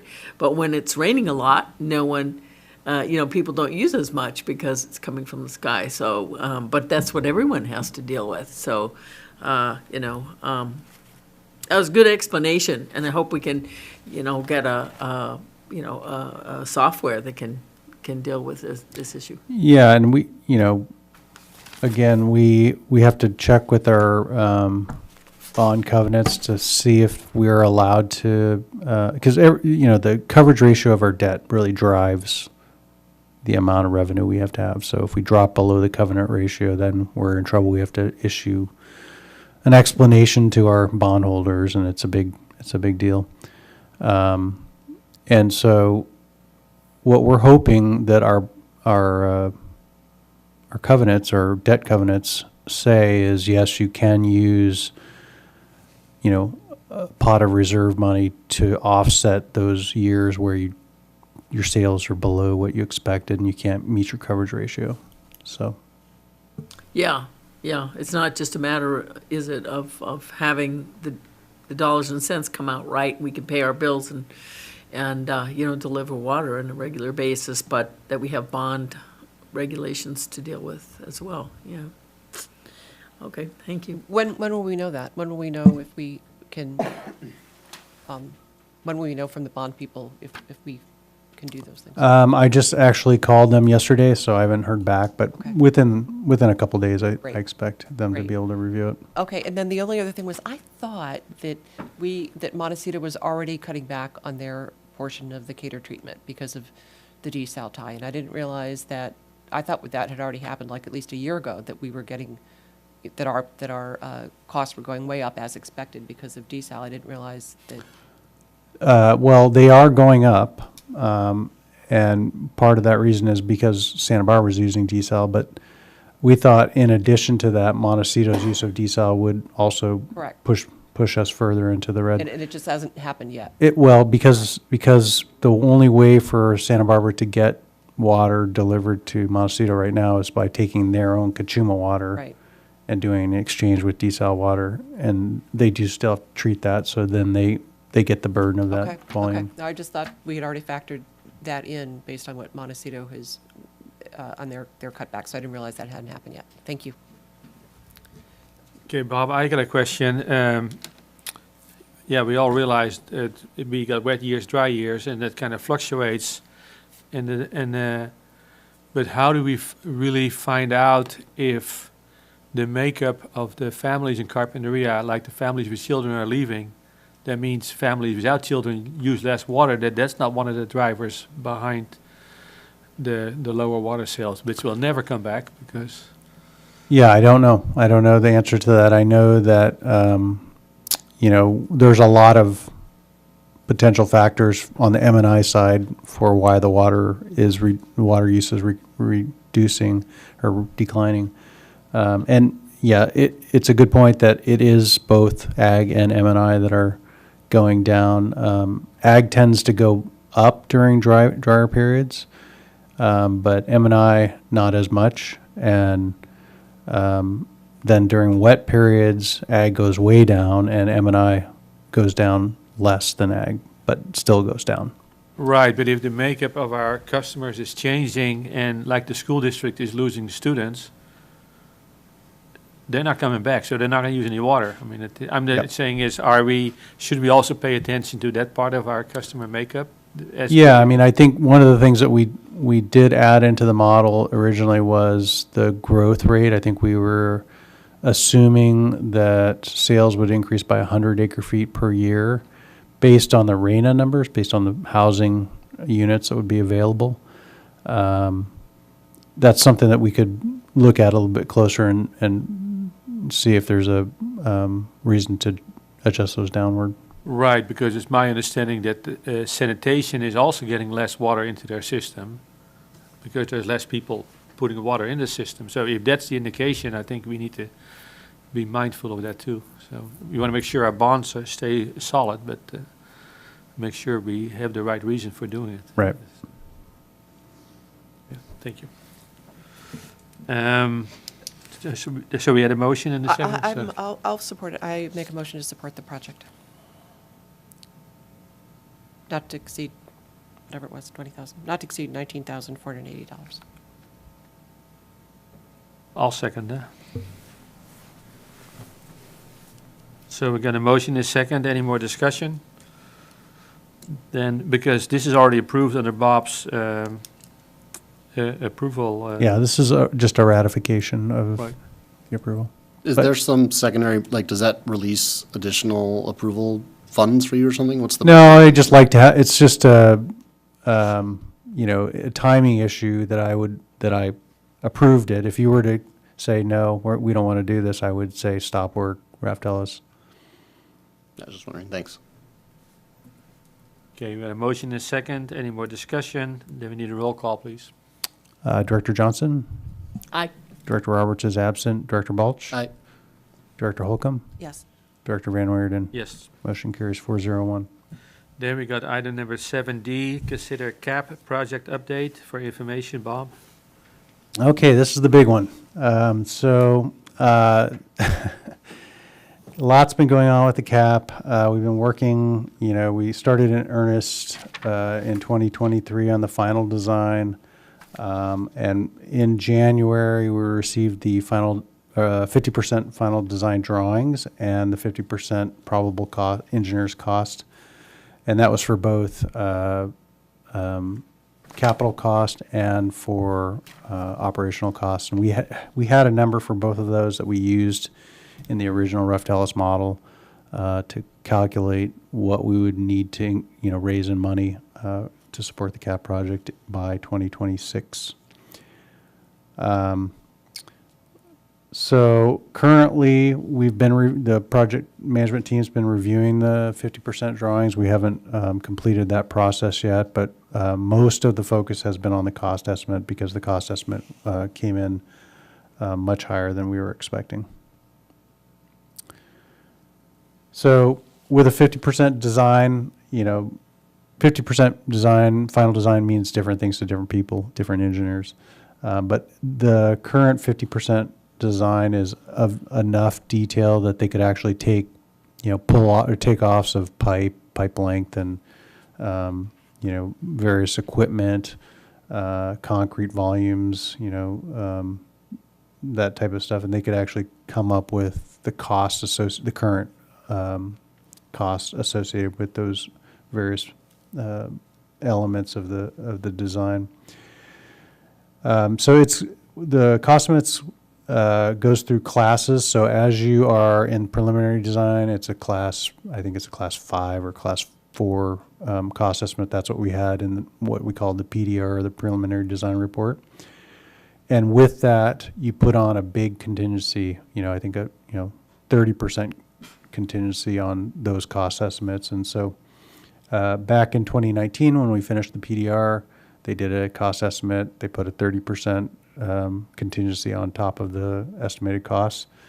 And so and then they escalated it over time to 2026, just so that they would know, okay, this is the likely cost of constructing and operating this thing starting in 2026 dollars. The current estimate, as I said, is a class 2, and so the standard for a class 2 is its uncertainties between a range of -5% and plus 20%, meaning it could be 5% lower than the cost estimate, or it could be 20% higher.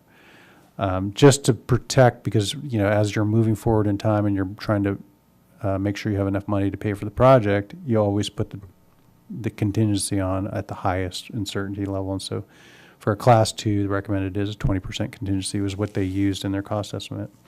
So the numbers that were provided have a 20% contingency on them. This is just a graphic kind of showing that concept of, as you're moving through a design, the design is linear here and it kind of moves through time until you're at 100% design. And even with a class 100% design that you're sending out for bid, you still put a 15% contingency on it. So there's a lot of uncertainty even with a completed design. But we're in here somewhere where 20% is the number that they suggest using. So, and I'll get into the numbers here in a minute, but one other thing that happened during the same period of time in early February, is that the $15 million grant that CAP was awarded from the state through the Recycled Water Project grant program was coming out of the general fund. And one of the things that happened at the state was during 2022, the rain caused a state of emergency. And so the governor issued an extension for tax filings in 2022. And so you didn't actually have to file your taxes till late October of 2023, I believe. And so because of that, they didn't know that there was a going to be a budget shortfall until it happened in October. And so it set them back enough that they had to take relatively immediate action to address the shortages. And so what Newsom did was he did what's called a sweep. I've learned the language recently, but he did what's called a sweep on all of the departments to bring back money into the general fund. And included in that sweep was the grant program. And so the agency, the state board, took 10 million of the 15 million grant and took it back and said, sorry, we can only give you 5 million of the 15 million that we granted to you back in 2022. And so we're very disappointed with that, and we are working with lobbyists at CASA and Water Reuse to see if there's anything that can be done. The staff at the state board is saying no. It's a decision that's already been made. There's really nothing that can be done, and so we're assuming that that's going to be the case and that we lost that $10 million. There is a possibility that there's a water bond that's coming to the ballot in November. If that makes it onto the ballot and it gets approved, then that would probably change the picture a little bit, but it's unlikely that will happen quickly enough for our project unless we delay the project, and that's one of the options that we're exploring. So these are kind of the numbers from the cost update or the cost estimate. On the left here, this column is what we had. It was the basis of what we used for the 10-year financial plan. And so it was done in January of 2023. It was in $25. And this was the estimate of the AWPF, the treatment plant. It went from $16 million in 2025 dollars to $41 million in 2025 dollars. So that was a pretty massive jump in costs. And part of that was the, if you look at the ENR construction index, cost index, over 21, 22, and 23, the cost of construction for various types of construction went up on an average of about 30%. So, this is 100%, 120% or something like that. So there was obviously something wrong in here comparing this to this in the early preliminary design report. The rest of these, they look reasonable. The conveyance does look high, and we think that this may be a little bit high, but we have been getting feedback from other agencies that pipeline costs are just out of this world at this point. So this may have some truth to it. But the other ones, again, you'd see we estimated $6 million for the wells, for the injection wells. We're now at $4.5 million, so it went down, but that's because we moved some equipment out of this line item, and it's put back into it's actually added to the conveyance.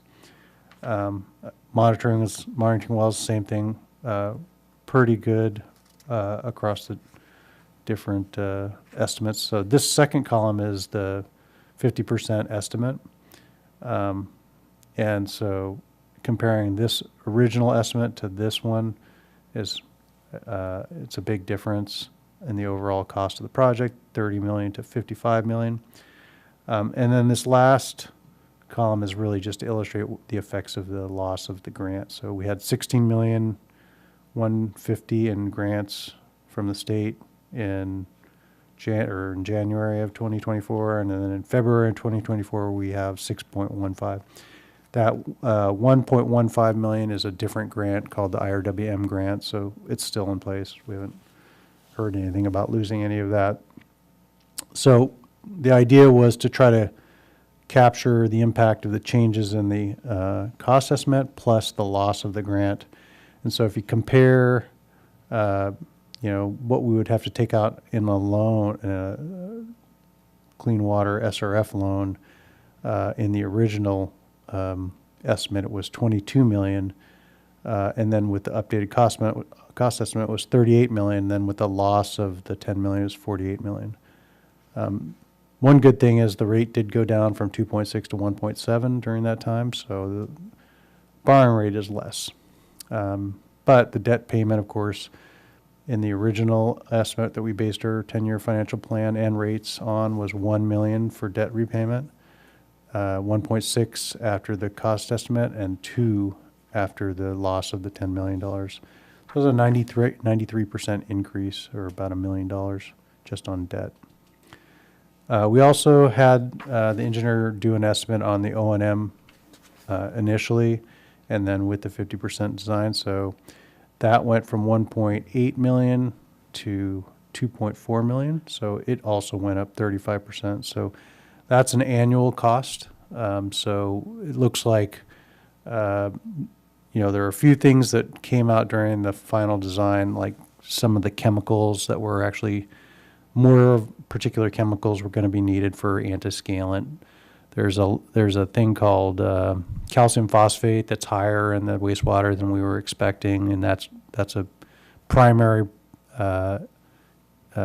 condition that causes scaling in RO units. So now we have to backwash more, and our efficiency went down, so that drove the cost up because we'll be using more electricity to produce the same amount of water. So then if you add all these together, our 3-year rate case was built on raising $2.8 million a year starting in 2026. And so with all of these changes, we're now at 4.469 per year, which is about a $1.6 million increase per year, which is about a 57% increase. So obviously this means that the rates that we adopted won't be sufficient, with the structure that we have on the schedule that we have. So some of the strategies we're looking at is the first thing we did was we stopped the design process and we said, okay, we got to do value engineering here to see what kind of reduction in costs we can find. And so we've been working on that. We kind of put the review of the 50% design on the back burner and started value engineering. We've been doing that for about 2 weeks, and we think we've had some success. Certainly not $20 million worth of success, but we've cut it down by millions, maybe not, maybe $2 or $3 million. We also started evaluating a smaller project, which would cut it down by a significant amount, many millions, and that would look something like 0.68 MGD project as opposed to a 1.24 project, 1.24 MGD project. Means a smaller footprint, smaller building, fewer RO and UF units, fewer UV units, fewer injection wells, fewer monitoring wells. So it cuts the project cost by a significant amount. It's less water, but we looked at that with both. That's the permanent project, and then maybe what if we did it in a phase approach where we did the first 0.6 now, and then we waited and did the next 0.6 later. And so those are all being considered. One other thing that could help the project is delaying it a few years. And so if we delay the project a few years, what that means is we have more money or more time to collect more money, so we can offset some of that capital, increase in capital. The problem with that is the rate of escalation of costs is going up at a particular rate, so we have to do a little bit of modeling to see if that's really going to work or not. We don't want to just delay it and really not gain anything by delaying it. And then we'll continue to look for grant opportunities. As I said, there's a potential that this this water bond will get on the ballot in November and provide us with some new opportunities for grants. And if you delay the project, you're more likely to get that funding, or even phase the project. So essentially what we have to do is, once we get that baseline model done, we have to run these various scenarios to see what works the best with respect to the project, and see if it's a viable see if it's even still a viable project.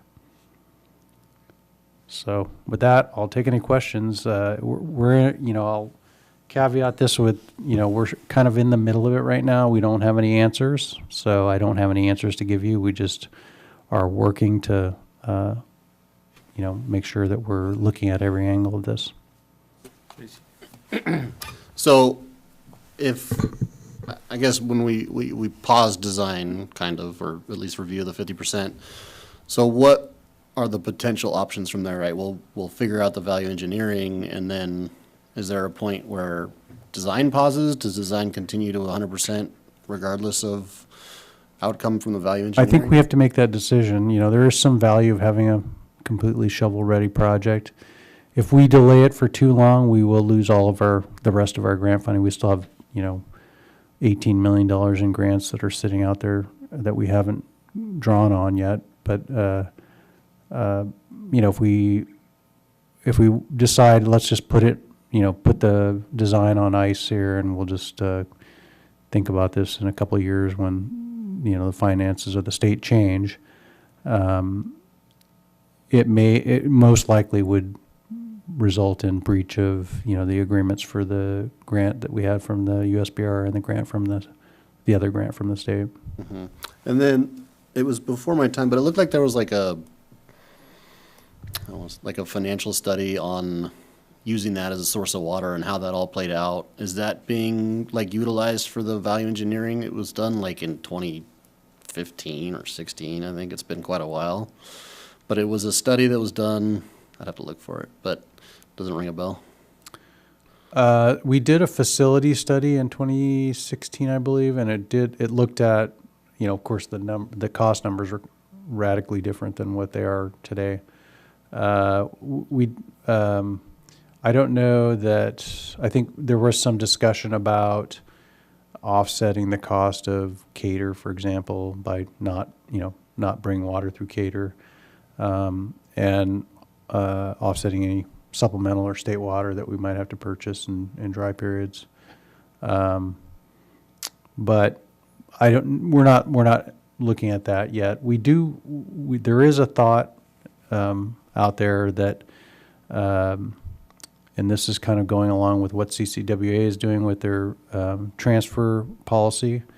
There is a thought of using marketing state water to bring in some revenue to offset some of these costs. Again, I think it's uncertain enough that I don't want to count on it. Sure. Thanks. Holly? Shirley, do you want to go first? Oh, you go first. So, go back to your, I think it was that one. I support any and all of those that you're doing, and I know that they're not in any kind of order. It's just, you're just in the middle of all this right now, just as you said. And I would also consider this emergency mode, because we have to figure out the pros and cons of not losing the other debt that we have. With respect to the governor, and I know you have lobbyists or whatever on that, can we write to our state representative in the state assembly and the state senator's office, as well as Governor Newsom, to explain what this has done to us? We met with Lamone's office, and we'd like to set up, but we haven't set up a meeting with Bennett yet, but we would like to do that. And we also met with Greg Hart's office, and I'm going up with WSC to speak with the state board in March when they make the decision to actually put this into the $10 million pullback into policy. Because, I mean, I remember when they had said, because of the storms, you can delay filing your taxes, and I just thought that was silly. I mean, I just couldn't believe that they had done that. So I know that it was some bad rains and everything, but to delay the taxes, of course, that's going to result in a revenue shortfall. And so the timing of which is just, in here we are. So I just find that devastating. So the loss in the revenue is the one side, and it sounds like you're taking steps to do everything we can to try and say with the position that this has put us into. Now, can you go back to the slide that had the, yeah, there. So- Yeah, we didn't get a So- copy of this slide, did we? I mean, it's not in our packet. I don't know. I don't think Yeah. so. Can we have it? Can we Yes, all have absolutely. it? Yeah. Okay, thank you. And probably this is all changing too, Bob, I get that. So the first one, the AWPF was at 16 million, and I mean, that was just such a huge jump. And I get inflation, I understand all the things that you had talked about going down here, but do we know What does AWPF stand? the 16 million going up to 41? That was a shocker, I will tell you that. I think, you know, we had a, I don't want to call it what I want to call it, but we had a meeting with the design engineers and asked them, what is going on that you're giving us this number? And, you know, are you gold plating this thing? You know, are we doing stainless steel everywhere? And, you know, there was some of that, and they've got the message that, no, that's not what this is, and you know, put in what's reasonable and not what, you know, what you wish you had. You know, so I think some of that is, you know, what I would call gold plating, but a lot of it, probably most of it, is just extreme inflation from 2021 on in the That construction. number, okay. Yeah.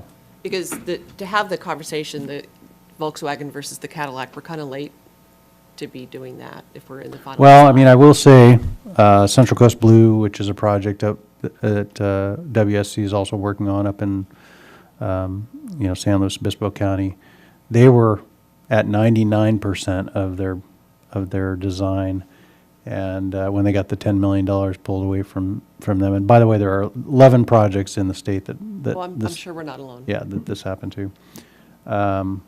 They were 99%, and so essentially their project, you know, to them, the $10 million plus the cost is a project killer. And so they're starting back. They trash canned the 99% and said, we're starting over. We got to come up with a project that's, you know, half this cost in order for us to actually do it. So we're in a little bit better shape in terms of timing for this. We're, you know, 50% in. We haven't gotten through, you know, the very detailed design where every little element is put onto a drawing. So we can shift gears a little bit in terms of what we end up with. Okay, then can you go back to that other slide where the steps that you were taking? So, Oh. yeah. So if we evaluate the smaller project, of course, you said, so then we'll get less water. Do we have any indication yet of how much that would be? Because you're going to, if we do downsize the project, then of course, we're not going to have the volume that we had anticipated. Yeah, so this smaller project is looking like a 0.6, I think 0.68 MGD. Actually, it's in the packet here.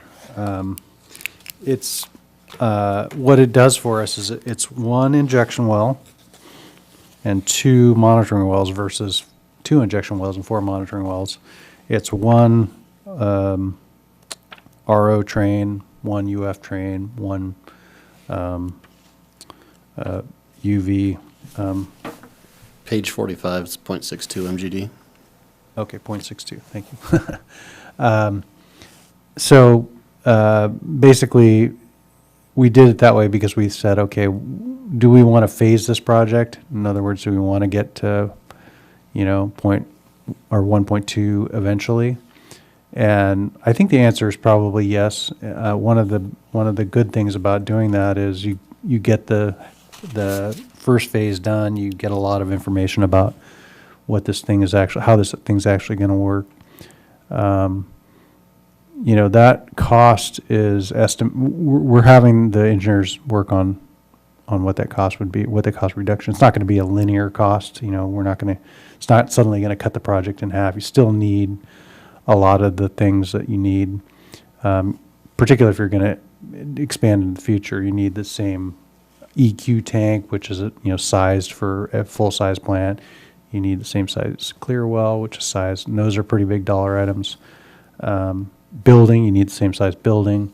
And so, again, we have to make some decisions based on what the rate impacts are and whether or not this thing seems like it's worth it in the short term and the long term. I agree with everything that you're saying. Okay. And then just getting back to inflation, I mean, later on, I'll give an update on the Combs IIP, draft IIP project that they've started, but they're having the same frustration once they really start to get into dollars because of the 30% inflation on the construction and services. So it's a problem. Thank you. Shirley? Yeah. So my first question was about that chart that I'd like to have. And we keep talking about the design engineers. Who are the design engineers at this point? Woodard and Cran is the lead of the design engineers. Corollo is the engineer for the AWPF. Pueblo is the design engineer for the wells and injection wells and monitoring wells. So it's a few different parties, with WSC managing the whole. Yeah. I thought they managed the budgeting too, but no, that's what tell us. WSC is what they call the owner's representative. Who we are. They're representing us. They're making sure that, you know, the right questions are being asked with respect to, you know, why did you do it this way, and why is this costing a lot more than you originally said. And Woodard and Cran was the original engineer on the PDR, so there's consistency through. So there's not really it's not really clear why it went from, you know, what it was shown in 2020 or 2019 to now. Yeah, that might lead me to ask the question of our staff and our general manager, you know, at what point, you know, how bad does it have to get before you really kind of take a step back and look, okay, who are we working with here? Do we have to do a reset? I think they did that with the Santa Barbara desal, you know, project, and I don't know if it worked out too well for them. But, yeah, I think it's just definitely that would be an option, you know, for you, or at least maybe have a few. It might be, you know, so Woodard and Cran did the PDR, the preliminary design report, without Corollo. And so now they have Corollo on board, who's kind of the top of the heap when it comes to advanced water treatment plants. And so I don't know that we can assign much blame to them. And it's not a simple, there's no simple explanation here. There are many factors coming into this. So, you know, as I said, unanticipated inflation, I think, is part of it. You know, you go from a preliminary design report where you just say a building is going to cost between, you know, $500,000 and $800,000. Then you actually design the building, and it's got, you know, a nice roof on it, and it's got, right, you know, yeah, I know, it's beyond me, it's complicated, but I'm just saying an option for you might be to take a step back and I don't know, you know, try some other parties. And I'm thinking that probably, just from the idea I've gotten going into it and reading about other projects, it's like 1,000 acre feet a year is kind of the minimum. I mean, that's people's pilot projects. Right. To cut back from that, I just don't, you know, see how that can work. And then, so that's a strategy I might think about, is step back. Maybe, it sounds like there's already a new engineering company who hasn't been involved in the beginning. But you're into it up to your here, so you've got to, you know, follow your instincts and your intellect, and realize that you don't have to just stick with whatever anybody tells you. And then the other question I had is, as far as the state sweep, that sounds like it's being drawn back from all people kind of equally. Is that the case? Every grant they has is being cut by 2/3, or is it different for? I think the governor selectively picked the agencies that he swept. And it's all by 2/3. I think, so, my understanding of how it works is the governor goes to the administrator of a particular agency and says, I need $100 million back from your budget. So we don't know. Yeah. So If I don't know everyone's that- being hit the same. Yeah, I don't know that there's a direct, order to pull grant money. I think it's just, he goes to the administrators and says, give me $100 million by the end of March. Figure it out. So you don't know, okay. All right, well, thank you for your efforts, not good news at all, so, but I guess that covers my questions, thank you. I had a follow-up. So Woodard and Corain gave the PDR to Raftalis in 2023 with the construction estimates? Yeah, so the PDR estimate was completed in 2019. Then we escalated the PDR based on the ENR CCI, which is a cost index, up through 2025. Then that was used for Raftalis's analysis. I mean, I guess, like, the cynic in me says that Woodard and Coran says that it's a attainable project from a financial standpoint to us to get us to go to 100% design with them, and then they come with what they're saying are realistic numbers, and they're missing the mark by 150%, 192%, 80%. I mean, Right. they're nowhere in the ballpark. And I Yeah, I guess mean, the net, I think is really what we would use, but yeah, they're basically from 49 million to 71 million was the delta, so 20 million difference. yeah, and they don't have like a good explanation beyond inflation really yet. I think some of the things that I heard from them were, the contingency was too small in 2019 because of the uncertainty. And also the ENR number, the numbers that they used to escalate were off as well. They were low. So And did they select those numbers, or was that internal? the ENR is a standardized index that construction estimators use to. So they're just saying that their numbers were wrong. Yeah, they were saying ENR's numbers were low compared to what was actually happening. All right, thanks. I just had a thought.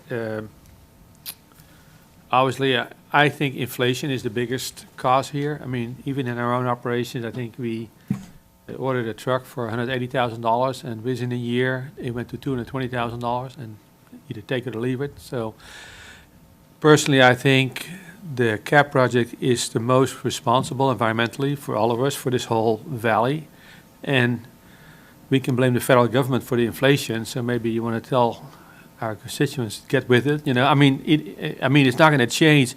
It seems to me we should get this thing done faster instead of slower, but also possibly consider selling 1,000 acre-feet of our state water in the next drought, because it wasn't reliable anyhow. At least this is reliable. Most likely, energy-wise, it'll always be cheaper than anything else we're doing.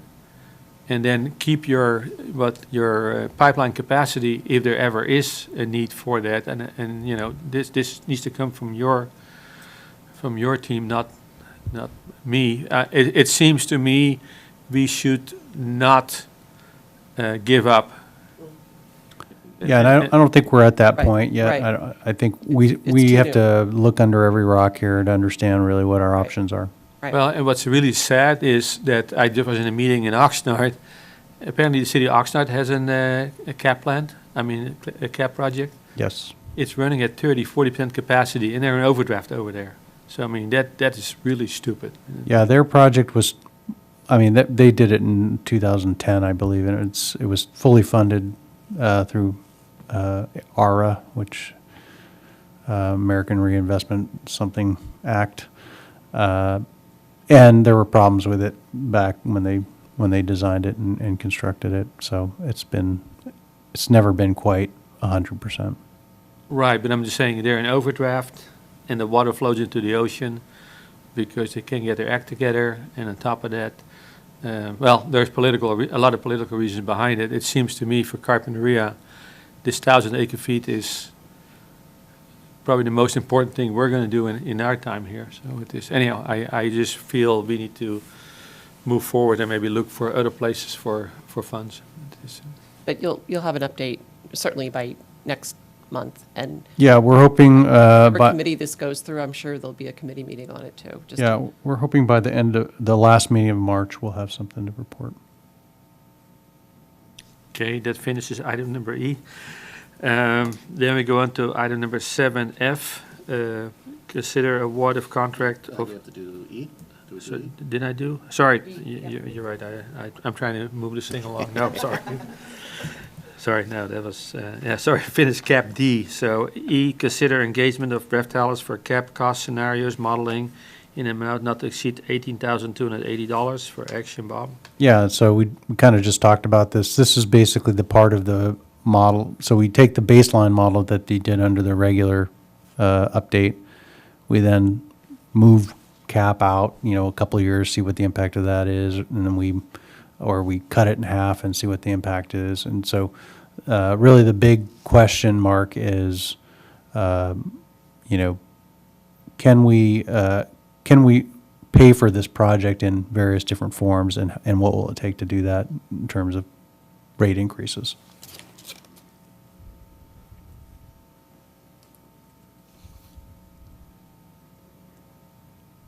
And this is different than the Raftalis Yeah, I wanted. tenure. Yeah, I wanted them to break it into two parts because the first part is really just, let's just update this because our everything is different than we thought. Let's get a baseline model that represents what, without the cap project or what we thought the cap project would be. So we had to have that first before we started on these scenarios that we're going to, run this model through to see what works best in terms of the cap project and making changes. So what are the chances when we get to 100% design, we have to do this again? There is a possibility, but again, I think what we're doing now is we're really pressing on the design engineer to approach it from a cost conscious perspective. And, I think I talked in the rate and budget committee about one of the things that was in the design was deep soil mixing, which was, $500,000 to do. And we asked, well, what is this? And the design engineers were like, well, we're subject to liquefaction here. And so, this is one way to stabilize the ground below the foundation. So if you do have an earthquake, the building won't shift differentially. And kind of like, well, what's the ultimate risk here? And the ultimate risk was you'd have a differential shift of a couple of inches in the building. And so it's kind of like, is that really that bad? And couldn't we repair that with, some sort of foundation remediation? So we took that out, and so there were a lot of things like that initially, low-hanging fruit that we were able to see, and we, as I said, communicated to the engineer that, we don't want anything that's fancy or, we don't want a zero-risk project. We want something that's reasonable, that we can afford. So I think that message has gotten back to the engineer, and so. I have a question on this Raftalis 18,280, because we just talked about how the project has changed. How can we pay more money for budgeting it when we don't know how much the budget? Oh, we're not budgeting it. So if you remember these options here, we have a bunch of different options for the cap project that we need to see what the financial implications are. Uh-huh. And so if we just do it the value engineering reduction, and that reduces the project from 70 million to 60 million or 62 million, we would want to have a model that we could feed this back in and say, what would we need to do to afford this project? Would it be 10% for 5 years? Would it be, in terms of rate increases? I think it's important to know. I think we need to get that to the cost first. But because like, what is this, for the 57% increase, what is the total cost of the cap now? 70 million? Is it, did you say? Yeah, so just the, The whole design, the yeah. building, everything? yeah, so from the beginning? total capital is 71 million or 72 million, yeah. Okay, yeah, I don't know. Does it make sense to budget how we're gonna bill for it when we don't know what Well, it's gonna take? I think the information that we're getting is what scale of rate increases are we looking at? I mean, that's the bottom line is, do we want to raise the rates, 50% or 100% over the next 5 years?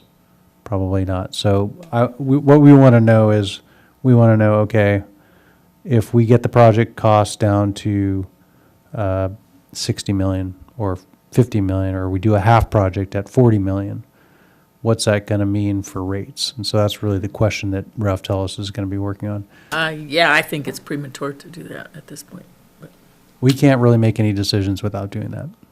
So, I guess beyond the intricacies of the, a loan, I mean, aren't we looking at a 57% increase? No. Because, again, depending on the timing of the project, so we started collecting 7.5% last year, although it's less now because of the lower sales. We started collecting 7.5% each year for 3 years, and we're planning to do it the fourth year, and then we would be done with rate increases. Those 4 years, we have that revenue, the extra revenue that we've collected to use on the cap project. That it's going to be, with the reduced sales, it might be $4 million or something like that. If we push the project out a year or two, that gives us another $3 million. So the question is, okay, as we push it out, does that help us, knowing kind of assuming the escalation of construction costs each year, or is there a point at which where this project would fall that would make the most sense in terms of how much we could collect before we actually spend? The other part of that is we have to meet coverage rate. We have to meet the MADS coverage ratio. That has to happen starting the year that you start the repayment, which starts the year you construct or finish constructing the project. So if you have 5 years to lead up to that, it's going to be a lot easier than if you have 3 years. If you have 3 years, you have to, crank up the rate so that by the time year 3 comes, you can actually pay for this. You can actually pay for it and meet your coverage ratio. You might actually ramp up super steep and then flatten out.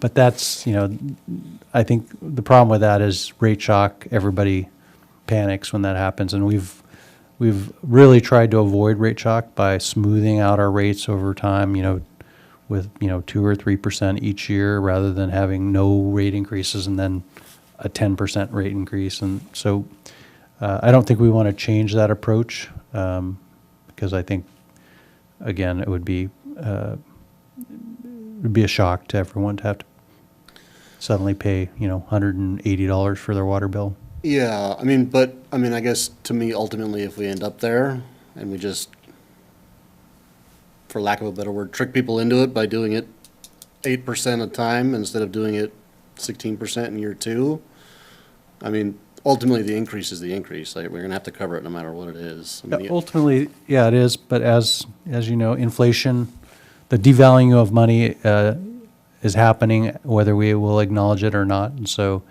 as you move through time, further out in time, that dollar is going to have less buying power. And so it's a little bit more justified when you're raising rates in sync with inflation. Thanks. Anyone else? Can we have a motion? I'll make a motion to support the I'll project. second the motion. Any more discussion? Yeah, I don't understand though, how come we can make a model for $72 million when we may not allow that that's a possibility, or is that a possibility to go that high? I mean, No, I don't, I think we're going, 72 million is the top. So I think no, we. no, no, no. I mean, I think we've acknowledged that, that's a project that we can't go forward with.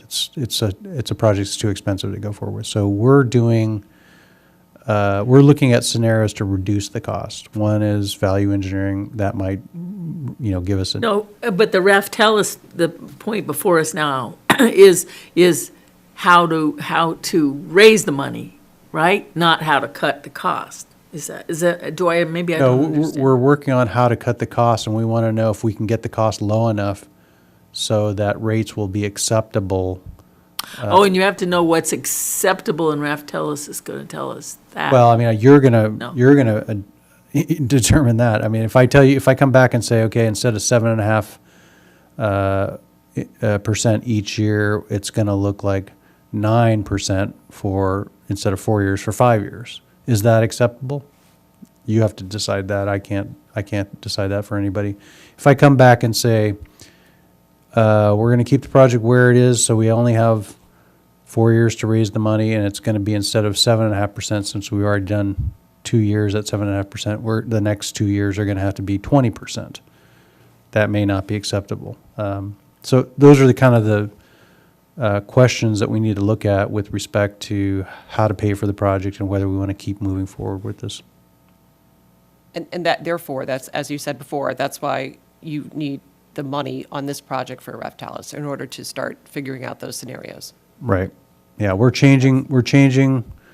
looking at changing scenarios for the CAP project, and we want to know, okay, is there a project that we can live with respect to rates? Because that's really the bottom line is, if we can't find a project that fits within what we think is a reasonable rate increase over time, then we don't do the project. Which is where we always were from the very beginning. Okay, I still support it. Okay. Okay, we got a motion and a second. Any more discussion? And a roll call, please. Director Johnson? Aye. Director Roberts is absent. Director Balch? Aye. Director Holcomb? Yes. Director Van Weerden? Yes. Motion carries 401. Okay, then we get down to 7FF. Consider award of contract to General Pump for well rehab services on the El Caro well in the amount not to exceed $236,527 for action. Bob?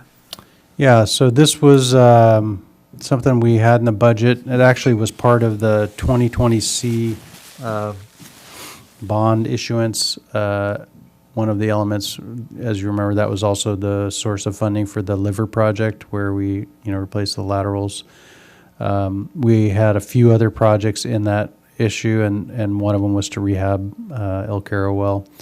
And, one of the things that we learned, I think in 2015, 2014, was the importance of making sure your wells are in good working shape and you don't have problems when you really need them, which we really did need them in 2015, 2016. And so we made a practice to rehab one of our 3 wells every 5 years. And so we did Smiley well a couple, I think, probably 4 years ago. So we turned next to El Caro well, which was I think, hadn't been rehabbed since it was constructed in 2012. And so we had a budget of $260,000 from the 2020 Cs, and we solicited 4 companies to do the rehab. The rehab is basically you pull the pump out, you inspect the pump, repair it if needed, and then send a tool down into the well, a brush tool to brush all the material that's caked onto the screens to clear the screens, and then inject chemical into the gravel pack to dissolve or kill anything that's in there that's plugging, and then to finish up you do what's called dual swab and airlift, which is basically like a vacuum cleaner that goes up and down the well, and sucks all of the debris and material from gravel pack and screens to clear it out. And what it does is it just keeps your well efficient if you do it on a regular basis. So we sent that bid spec out to 4 companies, and we only got one response, and that was from General Pump. And their bid was, I think, 360,000, which was, more than our budget. And so we negotiated the scope down to remove the chemicals, because one of the things that we have learned about the groundwater basin is, if you use all stainless steel, which we did on this particular well, we used a stainless steel casing, we used stainless steel wire wrap screens, that bacteria has a much harder time growing. And so we thought, okay, well, since we can't afford the whole thing, the most logical thing to remove would be the chemical.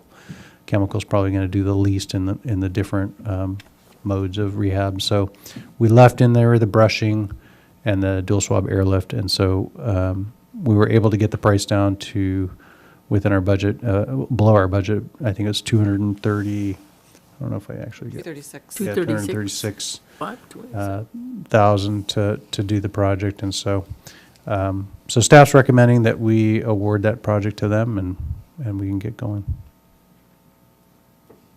Have we worked with them before? Yes. Is there value in increasing the budget to perform it all at once over, we're just pushing it till the next rehab, kind of? Yeah, I think so. And we don't have a budget. We had to take it out of reserves. But I think if we do airlift and swab it, and we find that the performance is not improving, we may come back and say we want to put some chemical in there to see if that improves it. But at this point, I think so far, we had Pueblo do a what we call a 100-minute test on it, and it's yielding pretty well. So we don't think it's that plugged. So there's nothing in the sequence of the rehab that would preclude us from going back and taking that step afterwards if we need to? Then it would Yeah, I just mean, it take would. the money out of yeah, reserves. yeah, it would be an additional cost, but yes. But we would know that we had to do it, and we would take it out of reserves. Okay. Yeah, I thought we had already, because oftentimes we see something more than once, El Carroll rehab.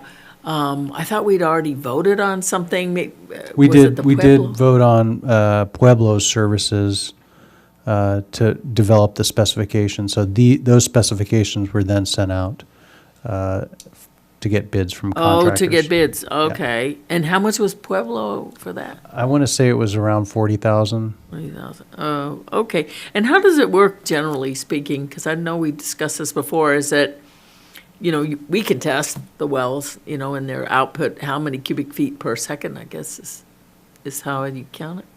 Does it get slower and slower as it gets more clogged? Yeah, so the way that you measure a well is called specific capacity, and it's the number of feet of drawdown in the well per gallons per minute of flow. Mm-hmm. So if you're pumping 100 gallons per minute and it's got a specific capacity of 10 gallons per minute per foot, you're going to see that well draw down 10 feet.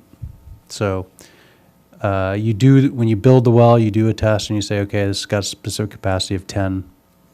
And then you watch what that specific capacity does over time. And over time, it will decline depending on what's happening, whether it's biological activity or just, formation can work its way, formation meaning the aquifer sand can work its way into the gravel pack and block the pores, and that reduces the specific capacity. And so the idea is to not let that build up, but to do it on a regular basis so that you can get as much out and recover the specific capacity. Oh, oh, okay, thank you. Bob, is this one of the recharge wells or not? One of the ASR wells? Yes. So there's nothing else we need to do. We can start using this well once you get your permits to start recharging. Once, yeah. No, but The permits are the big barrier, but yes, we could use this well as injection well. Right, but there's nothing else that needs to be done besides just the general cleanup because it works in reverse too. I mean, you draw the It does, water out. yes. Okay, Yep. all right, thank you. I So- move to approve. Holly seconds. We got a motion and a second. Any more discussion? We need a roll call, please. Director Johnson? Aye. Director Roberts is absent. Director Balch? Aye. Director Holcomb? Yes. Director Van Weerden? Yes. Motion carries 401. Then we got 7G, consider updates to the Carpinteria Valley Water District investment policy. Bob? Do you want me to wait for Director Holcomb? Okay. She was there, so. Okay. Yeah, so this came up, we actually, I won't be talking about the advisor, but this came up because an advisor reached out to us and asked us if they could update our investment policy. And so we sent them our investment policy, and they sent us back an updated policy that complied with all the required laws. That's the draft policy that you have in your packet. We also included the original investment policy, which was from 2006.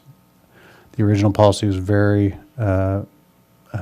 basic, and it's really out of date, and so we wanted to update it. So I will say that the advisor met with the Rate and Budget Committee and did a presentation on their services. Their services are simply to advise on investments that with the district's reserves, and we're not, as I said, we're not really considering that. I just wanted to get the concept of updating the investment policy before you, and we'll do some work on it. We'll have it reviewed by legal, and then we'll bring it back for approval. But just in general, investment policy, agency investment policy should exercise the following objectives in order of priority: safety, liquidity, and return on investment. And so safety, of course, is the top priority. We want to make sure that investments that are allowed in the investment policy are safe, particularly for the principal invested, because these are public funds. But liquidity is also important, because if you invest all of your reserves in long-term investments that are tied up and you don't have the ability to liquidate those and you need the money, then that's a problem. So you're balancing that, and you're also wanting to maximize your return on investment, because why invest your money if that's the point of investing your money? So investment policy should require prudence for all decisions to invest public funds, meaning there's an actual standard called prudence in investment, and so it requires that whoever the decision maker for investments is understanding and researching the safety of the investments, and understanding the legal authority to invest in those investments. Investment policies should state or require statements of authorized dealers and institutions, meaning all banks, brokers, and other institutions that handle district money should be approved by the board and should be stated explicitly in the investment policies. So we currently do that. When we change banks, we get the authority from the board, but should be stated in the policy that's required, and then the actual institution should be listed. Investment policy should provide a list of authorized investments. So this is kind of the big one. Our current investment policy really only identifies LAIF, which is the state's investment pool, as a way to invest our money. There are other investment vehicles that are allowed under the government code, including treasury bonds, CDs. There are various other investment pools besides LAIF called JPA pools. One is CAMP. I think it's called the California Asset Management. I forget what the P stands for, but it's basically a JPA investment pool, and they do essentially the same thing as LAIF, but they have slightly better returns. There's also the county's investment pool. So each county of the state has an investment pool that you can participate in. So there are a number of different investments. We as a agency and you as a board need to decide which you're comfortable with respect to the safety of those investments. Investment policy should require robust internal controls and designate explicit authority to make investment decisions. So obviously, the board has to know who's making the decisions and who the buck stops with, I guess. So that should be stated in the policy. And so some of the potential changes from our current policy to updated policy, which you can see in the policy, is, I think the biggest thing is to expand allowable investments of the district reserves. So example, currently it's only LAIF, which has a much lower rate of return. It's fully liquid, which is great, but it's a single investment, so it's not very diversified, and the returns are generally lower than treasuries. So the updated policy would include things like JPA pools and county investment pools and U.S. Treasury bonds, and those are all about the same in safety as LAIF, because LAIF essentially just invests in treasury bills. As I said, there are other requirements, some of which I listed, and some other are listed in the draft document. So with that, I'll take any questions or any thoughts as we move forward in the process of updating the policy. Yeah. You guys, sure. First of all, I'd like to kind of address our record-keeping carefulness as we present these board packets, especially when we're looking forward to our succession planning. And I notice, in the packet, I see this Carpinteria Valley Water District Investment Policy, revised 2/17/24. I went, did this happen in the administration committee? This is a draft, so. I know, it doesn't yeah. say draft anywhere, okay? And it's $10 million in assets, so we're talking about, we got and it has the Carpinteria Valley Water District logo on the page and everything, and it doesn't say draft. So can we be more careful about that? Yep. And number two, as far as, we have people come and speak at the meetings, and they sign a slip and they give us their name, and maybe legal should pay attention, give us some advice on this as well. And so we had a presentation by Optimized Investment Group, and I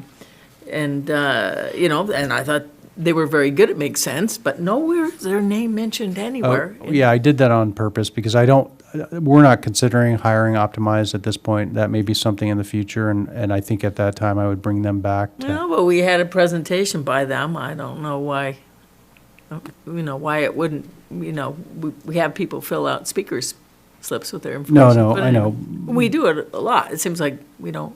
Yeah, so I simply broke this into two parts because I do want, regardless of whether we hire an advisor or not, I do want to update the investment policy because it is out of date. So I decided to take that first and get that resolved, and then. Yeah, I'm not questioning that part at all. I'm just questioning, identifying parties. And so, yeah, I thought it made sense, and they said that, with 10 million investment, that they estimated that we would come out ahead $170,000 a year. And as you talk to anybody else, I would also like to suggest that we have it on our agenda to look at it in 6 months or a year and see how we're doing. And their fee, it was a percentage of the investment amount. It came out to about $16,000 a year, was it? Yes. Yeah, and that's just them, but yeah, I agree, it needs to be updated, and that's my my bugaboo is to have this as part of the official record. Point taken. Yeah, okay, yeah, and it's, it's our sacred duty to manage this money. Okay, so I guess that's my question. Also, this is a laundry list of different investments, and many that are approved by the government, but a lot of them that aren't recommended for us, too risky. And when we finally get it nailed down, I would definitely have more options and update it, but also have restrictions against kinds of things that could be invested in. Yeah, and I think in the draft, it does talk about reporting, and I would say that we'd want something in the investment policy that requires quarterly reporting of investment returns. Yeah, that'd be great. Okay, that's my comments. Any other questions? Bob, so how soon, once we get this taken care of, would you want to consider looking at different options for hopefully improving the return of our investment? Is it going to be in the next 3 months, 6 months? I think so, yeah, probably. Okay. 3-month horizon's reasonable. Thank you. Pardon me, I had to step away. And in that, we'll do a delta between where a LAIF is at that time versus like a CD, just to see what the difference is between. Yeah, so so if you, since we're talking about the advisor, I'll talk a little bit about it. So the advisor, what that gives you is someone who's, able to look at kind of the whole picture, including when you're going to need your cash and how much you're going to need at what times. They can invest certain, well, when I say they can invest, they can advise us to invest certain buckets of money for longer term. So let's say we say, okay, we have $2 million that we can invest for 5 years. So we buy 5-year treasury bills at 4.5%. Likely in 5 years, the treasury rate is not going to be at 4.5%. It's going to be closer to 2%. Right. So the idea is to try to get the long-term returns as well as the short-term and the midterm returns. And so you ladder in different lengths of maturity of treasury bills to do that. You also use things like, you go between the different JPA and state investing pools and shop for who has the best rate currently. And so that provides you some liquidity as well as provides you better returns over the short term. And so they would advise us on all of these investments and what moves to make. Even, if you were to hire an advisor, they would never touch the money. They would simply send us a message or call us and say, hey, we think, over the next month, you should be moving this money that's going to come available because this bond is maturing. You're going to get the proceeds from that bond. That money should be invested in this. They're kind of moving, the money around virtually, but they have to go through us, and we have to make the decision to actually implement those recommendations. Thank you. Thank you. Okay, that moves on to item number 8, director reports. 8A, administrative committee meeting, February 2024. There was both Polly and myself, so I'll take this, Polly. So we met and we discussed the Carpinteria Valley Water District represented bargaining unit changes. So we changed from local 12 to local 620, which we had been notified of. In the meantime, we went ahead and approved a compensation study. So I believe there is agreement that they'll wait with any discussion until the compensation study has been completed. And then we'll sit down. Jeff Dinkin will be representing the district. And then whatever we end up negotiating will be retroactive to March 1st of this year. I have a question. Oh. Yeah, that's certainly, we haven't determined anything about retroactivity or anything like that, but that was certainly something that I'm guessing the union will request. All right, I'll leave that alone. And how much was the compensation study cost, if I may ask? 68? Yeah, 68,000. Yeah, it was awarded, you awarded it back, I think, 68,000. month or two. Because Yeah, that was already approved. CCWA just That was approved. said theirs cost $12,000 to $16,000. Yeah, or, Patient study. I thought it yeah, was, I think they're probably doing an update, but this is the first one that we've done, so. okay, thank you. Then we discussed succession planning schedule. So Bob mentioned, I think there's several employees that will be retiring. So as we have the compensation study, we'll look at those positions and see, how we're going to fill those. It also includes Bob himself.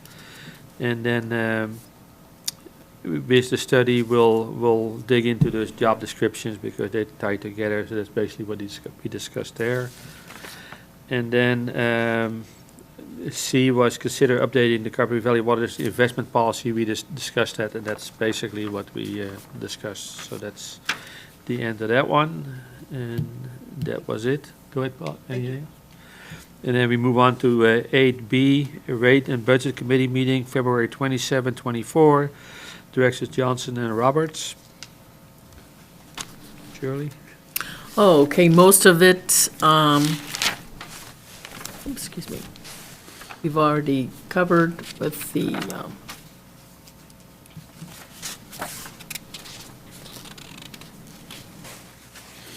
yeah, the investment option, and I'm just trying to think if there's something we didn't cover yet. The preliminary budget, focusing on water sales. Yeah,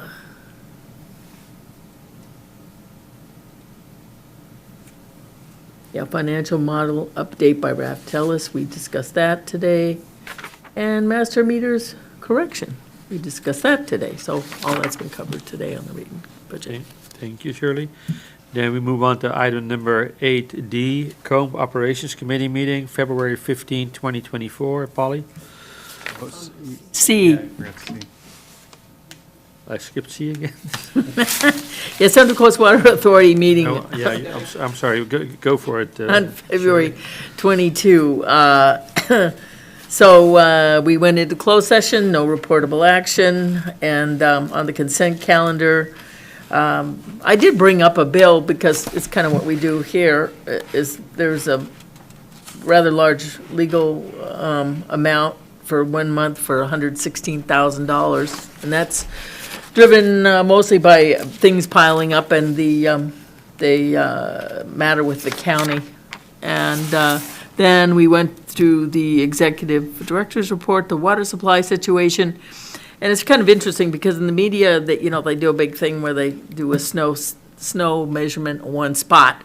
And this, Ray goes through it every time. There's at least 4 different readings. Number 1 is an 8-station index. Number 2 is a 5-station index, San Joaquin Valley. Number 8 is in the north. Number 3 is a 6-station index in Tulare. And so they go through all these, and sometimes they're pretty much the same, and sometimes they aren't. And but the precipitation looks good, and the snowpack is starting to reach average. Across the board. And January 1st, we had the rain.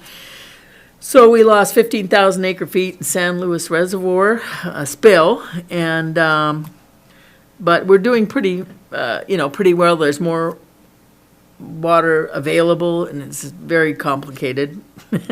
Starting to understand it a little bit.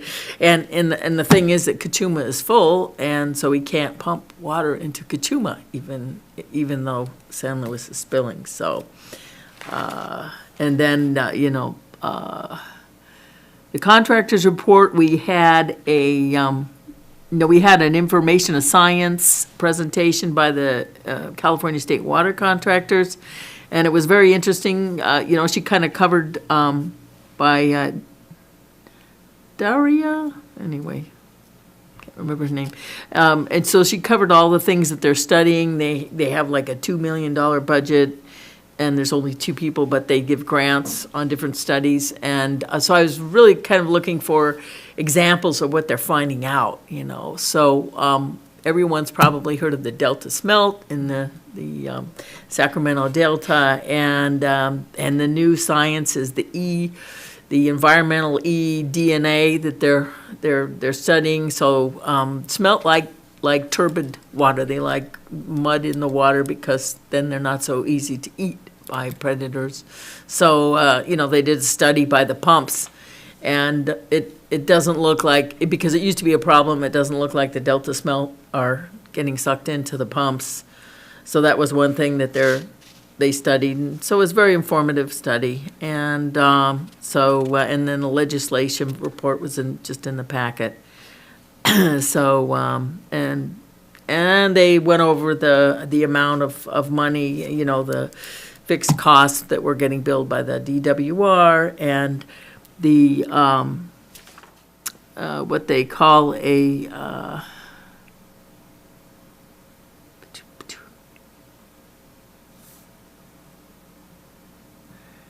it's when we take issue with what we're being charged, which is a normal bookkeeping thing. It's not like a legal thing.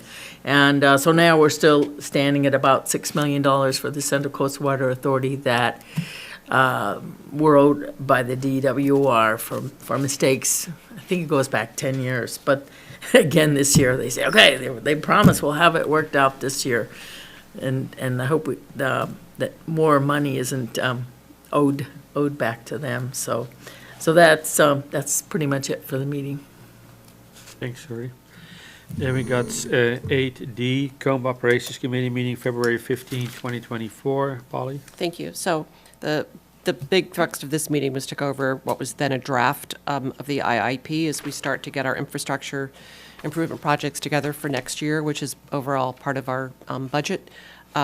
So we went through the presentation, which I'll go over the main board meeting. We agreed to send it to the board for approval with a couple of suggestions that we prioritize projects of safety for the staff, which had not been prioritized. The good news is that we don't have any priority ones from the Bureau, but we do have a couple of 2s and 3s. And then COMB added some projects that it considers important as well. And so the only change that Director Sten and I had suggested is that a couple of the ones that were safety issues, such as the infamous elevator, get moved further on to the top. The IIP was presented to the technical team of the MUs. Bob went over it separately with Joel because he had his hands full with CAP, and everybody's on board. The one big change, I'm not sure if you knew this, Bob, was that we did have the emergency pump in just because of we're always looking at it's a 5-year plan down the road when we might need it, and the MUs just said just take that out for now, which pretty much makes sense. So we sent that to the board for approval, and then I'll dovetail right into the board meeting.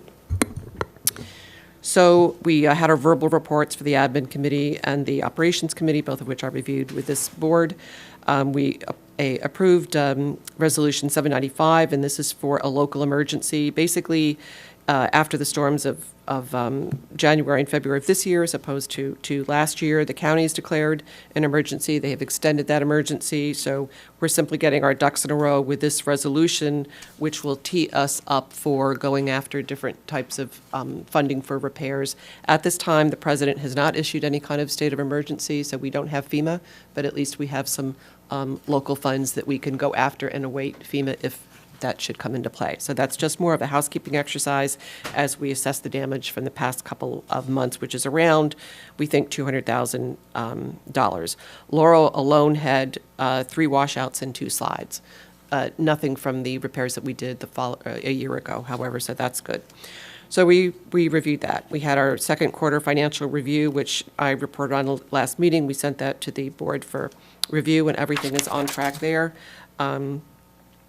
And then we extended, I also reported on this, the professional services, the audit agreement with Bartlett Pringle Wolf for 1 more year because of our hopeful work in capitalizing MERP, which was formerly known as the Second Barrel Project. And that was also approved. So we will go out to bid a year later, for which we do every 3 years. But in this case, we extended Bartlett Pringle just for continuity in order to make sure that we are properly capitalizing the MERP project as we go forward with the audit. Also, we approved the director compensation increase of $9 per meeting. And then we got into the capital improvement list, which is just under $8 million. And some of the, and this is over the, well, for the 24, 25, it's just over $8 million. I'm sorry, for a 5-year plan, it would be $8 million. Looking at right now, subtotal of $2.5 million for the next year, minus possible grants and other funding could be 1.7. Again, as we were saying before, because of the inflation, these are just very, very rough numbers right now. Some of the priorities are going to be the Laurel Outlet Works, constructing a safety tunnel, which doesn't exist right now. It puts the staff in danger. The North Portal elevator modification, rehabbing the conduit, South Coast conduit structures, especially down by us. So those are still listed, which was really great news. The Lower Reservoir bypass road improvement, Sheffield Tunnel assessment and repair. Joel had this on his back burner for a long time, but he wants to put some money in the North Portal intake tower and chamber seismic assessment.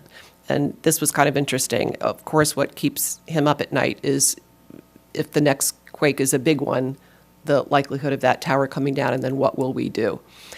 And it was also interesting is that as he went through the files going back decades, we were just talking about this earlier with Cap, a lot of the reporting assumed that the South Coast would have its own water supply or close to its own water supply in the way of desal and or recycled water. So that was interesting.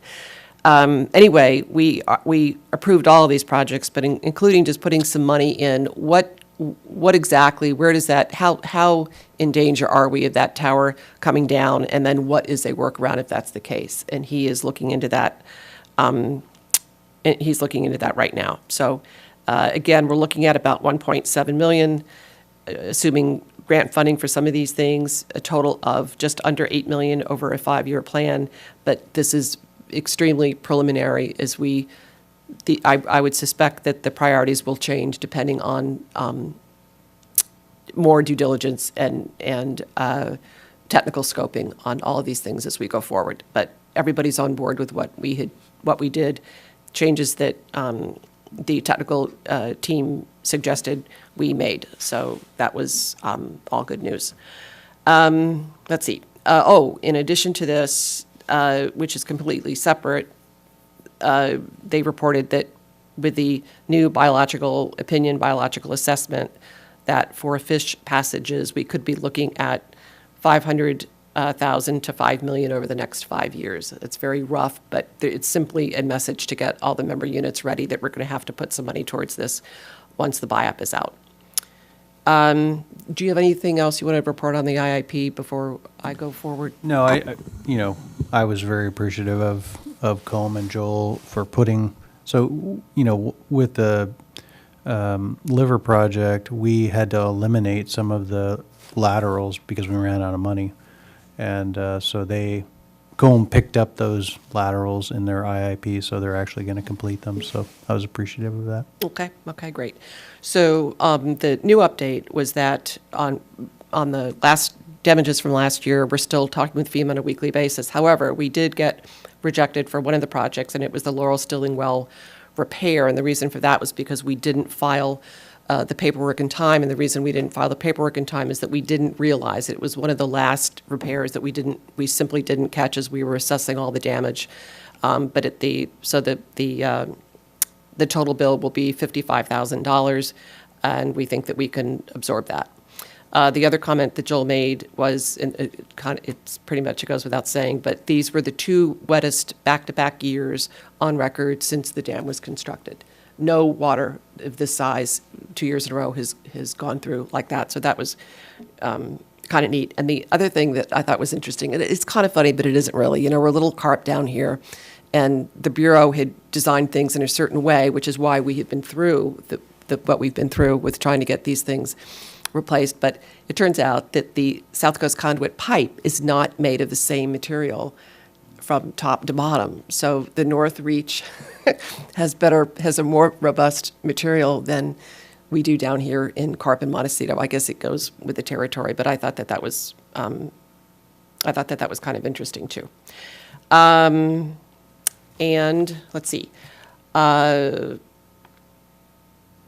So on the GM report, Janet set the water rates out to the member units. The Bureau started what we're calling a official spill or preliminary spill beginning February 1st with about 1,000 cubic feet per second. Over the next few days, the 4 gates will be turned off and the water will go through the outlet works. The fish flows are all doing very well. Apparently, February 15th, we moved to table 2. That makes sense. And so flows are good. It's been hard to do trappings with the storms going back and forth, so we've only done 1 to 2 traps in between the storms, but we're trying to do that to make sure that the fish are doing okay. And the beaver dam survey was finished before the spill because the spill wipes out the beaver dams. Annual monitoring survey which should be done in the next month, and oak tree inventory is finishing up. That concludes my report. So that concludes item 8E, right? Yeah. I have a question. Do you know how many beaver dams there are? I don't know. I think that's fascinating. Okay, thank you. Okay, we move on to item 9, general manager reports. 9A, Bob. Financials. We'll let Norma Yes, take yeah. this. Packet page 88, financials. We're 50% through the year. This is reporting through December 31st. So the top section's a water sale, so the operating revenue is tracking right on budget at 51%. However, typically at December, we're a little bit higher than this because we have our summer months behind us. So I expect this to start coming down as we get into January and February during the wet period. Overall expenditures are 45% of budget, which is about 5% below projections, and that's primarily due to some decreased costs in the water treatment as well as some personnel costs because we had a couple of vacancies at the district. Okay, thank you. Thank you, these are great reports. Then we got item number 9B, engineer report. Yeah, I'll just kind of highlight things on here, but I'm open to questions on the engineer's report. So we've been doing continuous flow outreach. So we get notices from Ion Water when there's a meter with continuous flow for more than 24 hours. And so what we've been doing is we've been notifying those customers, and you know, they typically will respond and repair or figure out what's going on. Some of the meters, of course, are actually are intentional continuous use for processes and whatnot. But we were able to this month contact all of the continuous use. I'm gonna use the word violators, and resolve all of them except one. And so resolving meaning we've contacted them, they've either acknowledged it and fixed it or explained it. The one customer that we have not heard a response for, we are preparing to send out a fee. So, oh, it's already assessed. Okay, well, it's already been assessed. So that'll be the first penalty fee for a leak, basically, through this system. Let's see. anything else? Oh, can I ask you a question on continuous flow? And I've been meaning to ask it for a while and keep forgetting. What about toilets? It seems like toilets leak more than almost anything. And if a toilet leaks, the tank fills up and then it turns on for a minute and then it stops and then the tank fills up again. So would that be a continuous flow or would those go undetected? Yeah, if it stops, then no, it would go undetected. A lot of, so there is a minimum threshold for us to call it a leak. Mm-hmm. It has to be more than, I think, 2 gallons a minute, I think is the policy. And so it would have to be a flapper valve that's basically stuck open and it's just draining and it can never reach the full state. Okay, thank you. That was my question. I had a quick question. How many leak notices, like, are in a month? Like, last month, how many was I that? think I want to say.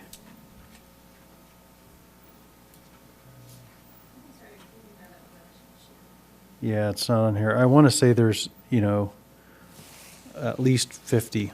Oh, You know, thanks. there are a lot of small ones though, so, again, it could be, we could see it and it could go for a day and then it just disappears when someone figures out, oh, I left a faucet on or whatever. And then moving on,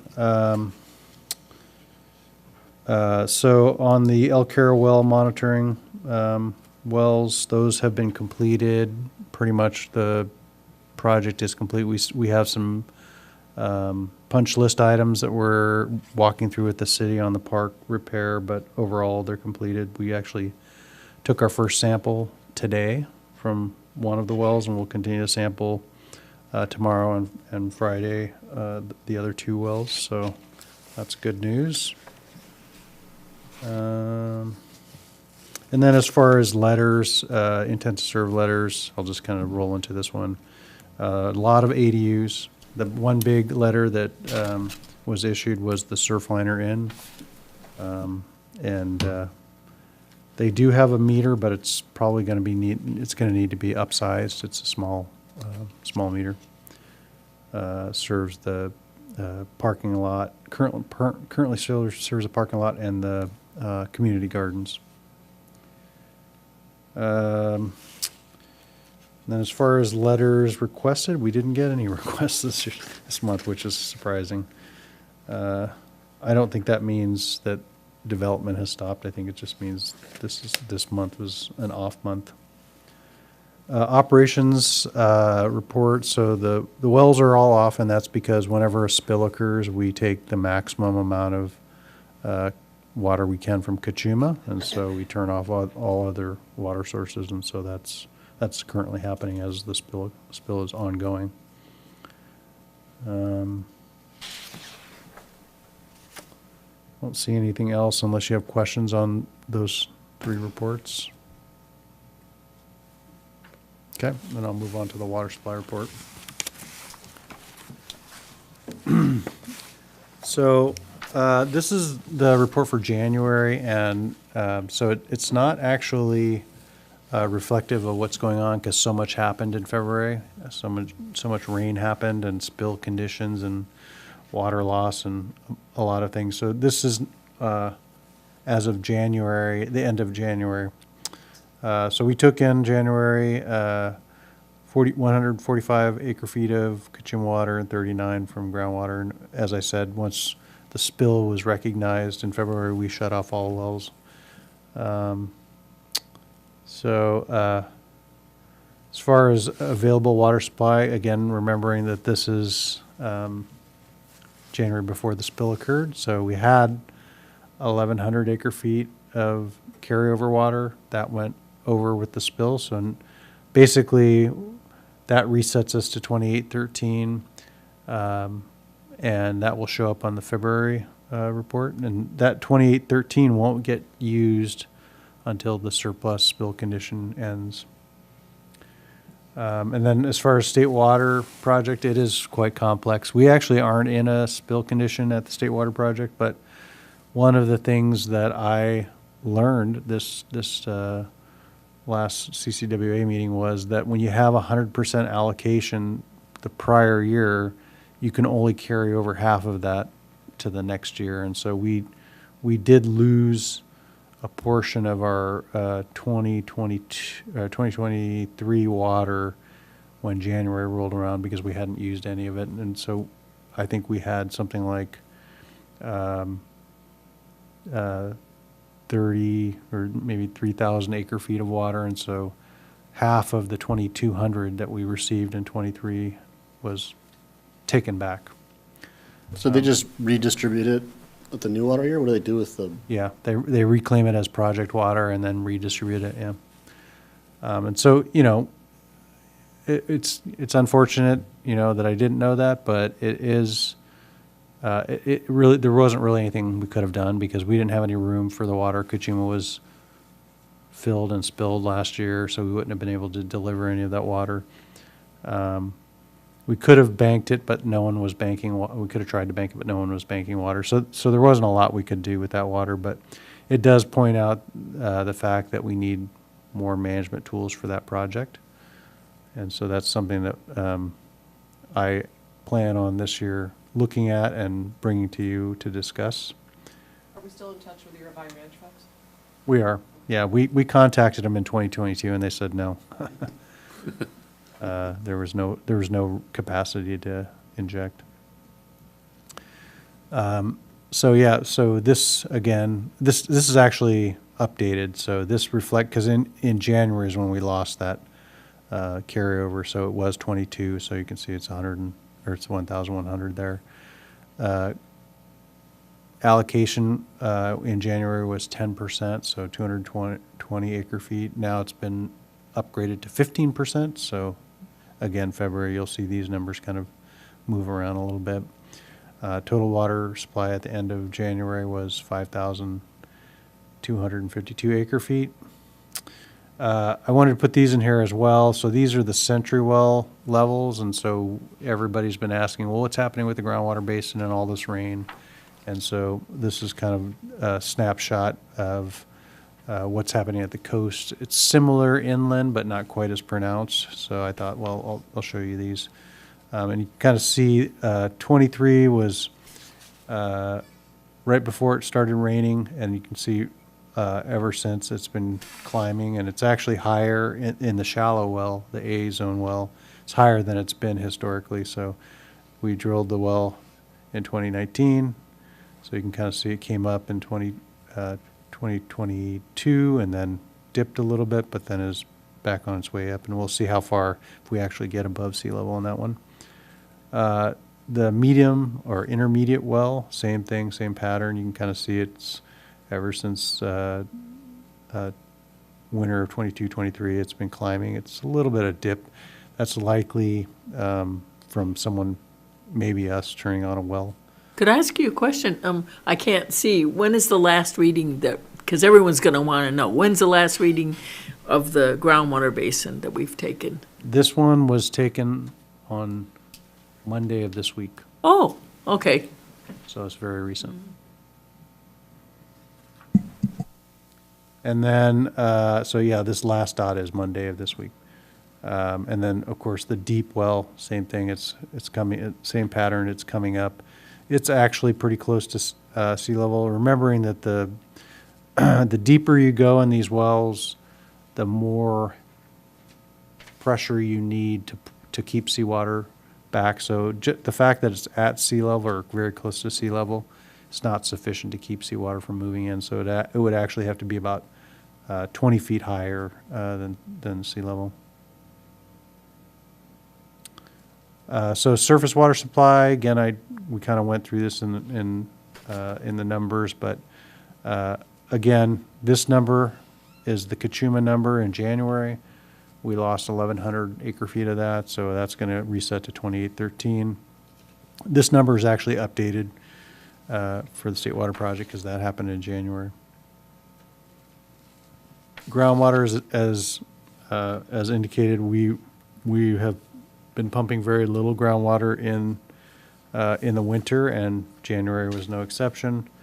So this year compared to the previous years, 2022, we were pumping a lot of water, I think because it was a drier year. So sales for January, they're slightly above 2023 as of the month of January. But you can see 21, 22, they're lower. So these are winter sales. These don't have a huge impact on revenues because we don't sell that much water in January. This is kind of a look at water sales of both M&I and Ag as compared to rainfall. So, December was a heavy rainfall month. February was, a medium 2-inch rainfall. February is going to be, probably up in the 5 or 6 inches. So again, this is the rain effect of water sales, and you kind of see it's magnified on ag. It really drops steeply when it starts to rain, which makes sense. But it also does drop for M&I users, and I think that has to do with irrigation mostly. So this is a storm or a rainfall distribution over time, and it kind of plots out where we are compared to the wettest year, which is 1998, and the driest year, which was 2007, and kind of in the middle of the year. Typically these are still wet months, February and March.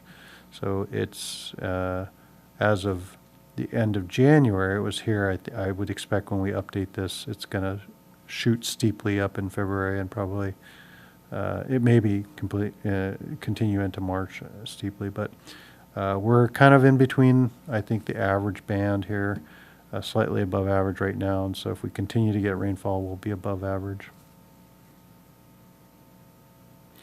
As far as snowfall and snowpack in the mountains, this is kind of what Director Johnson was talking about.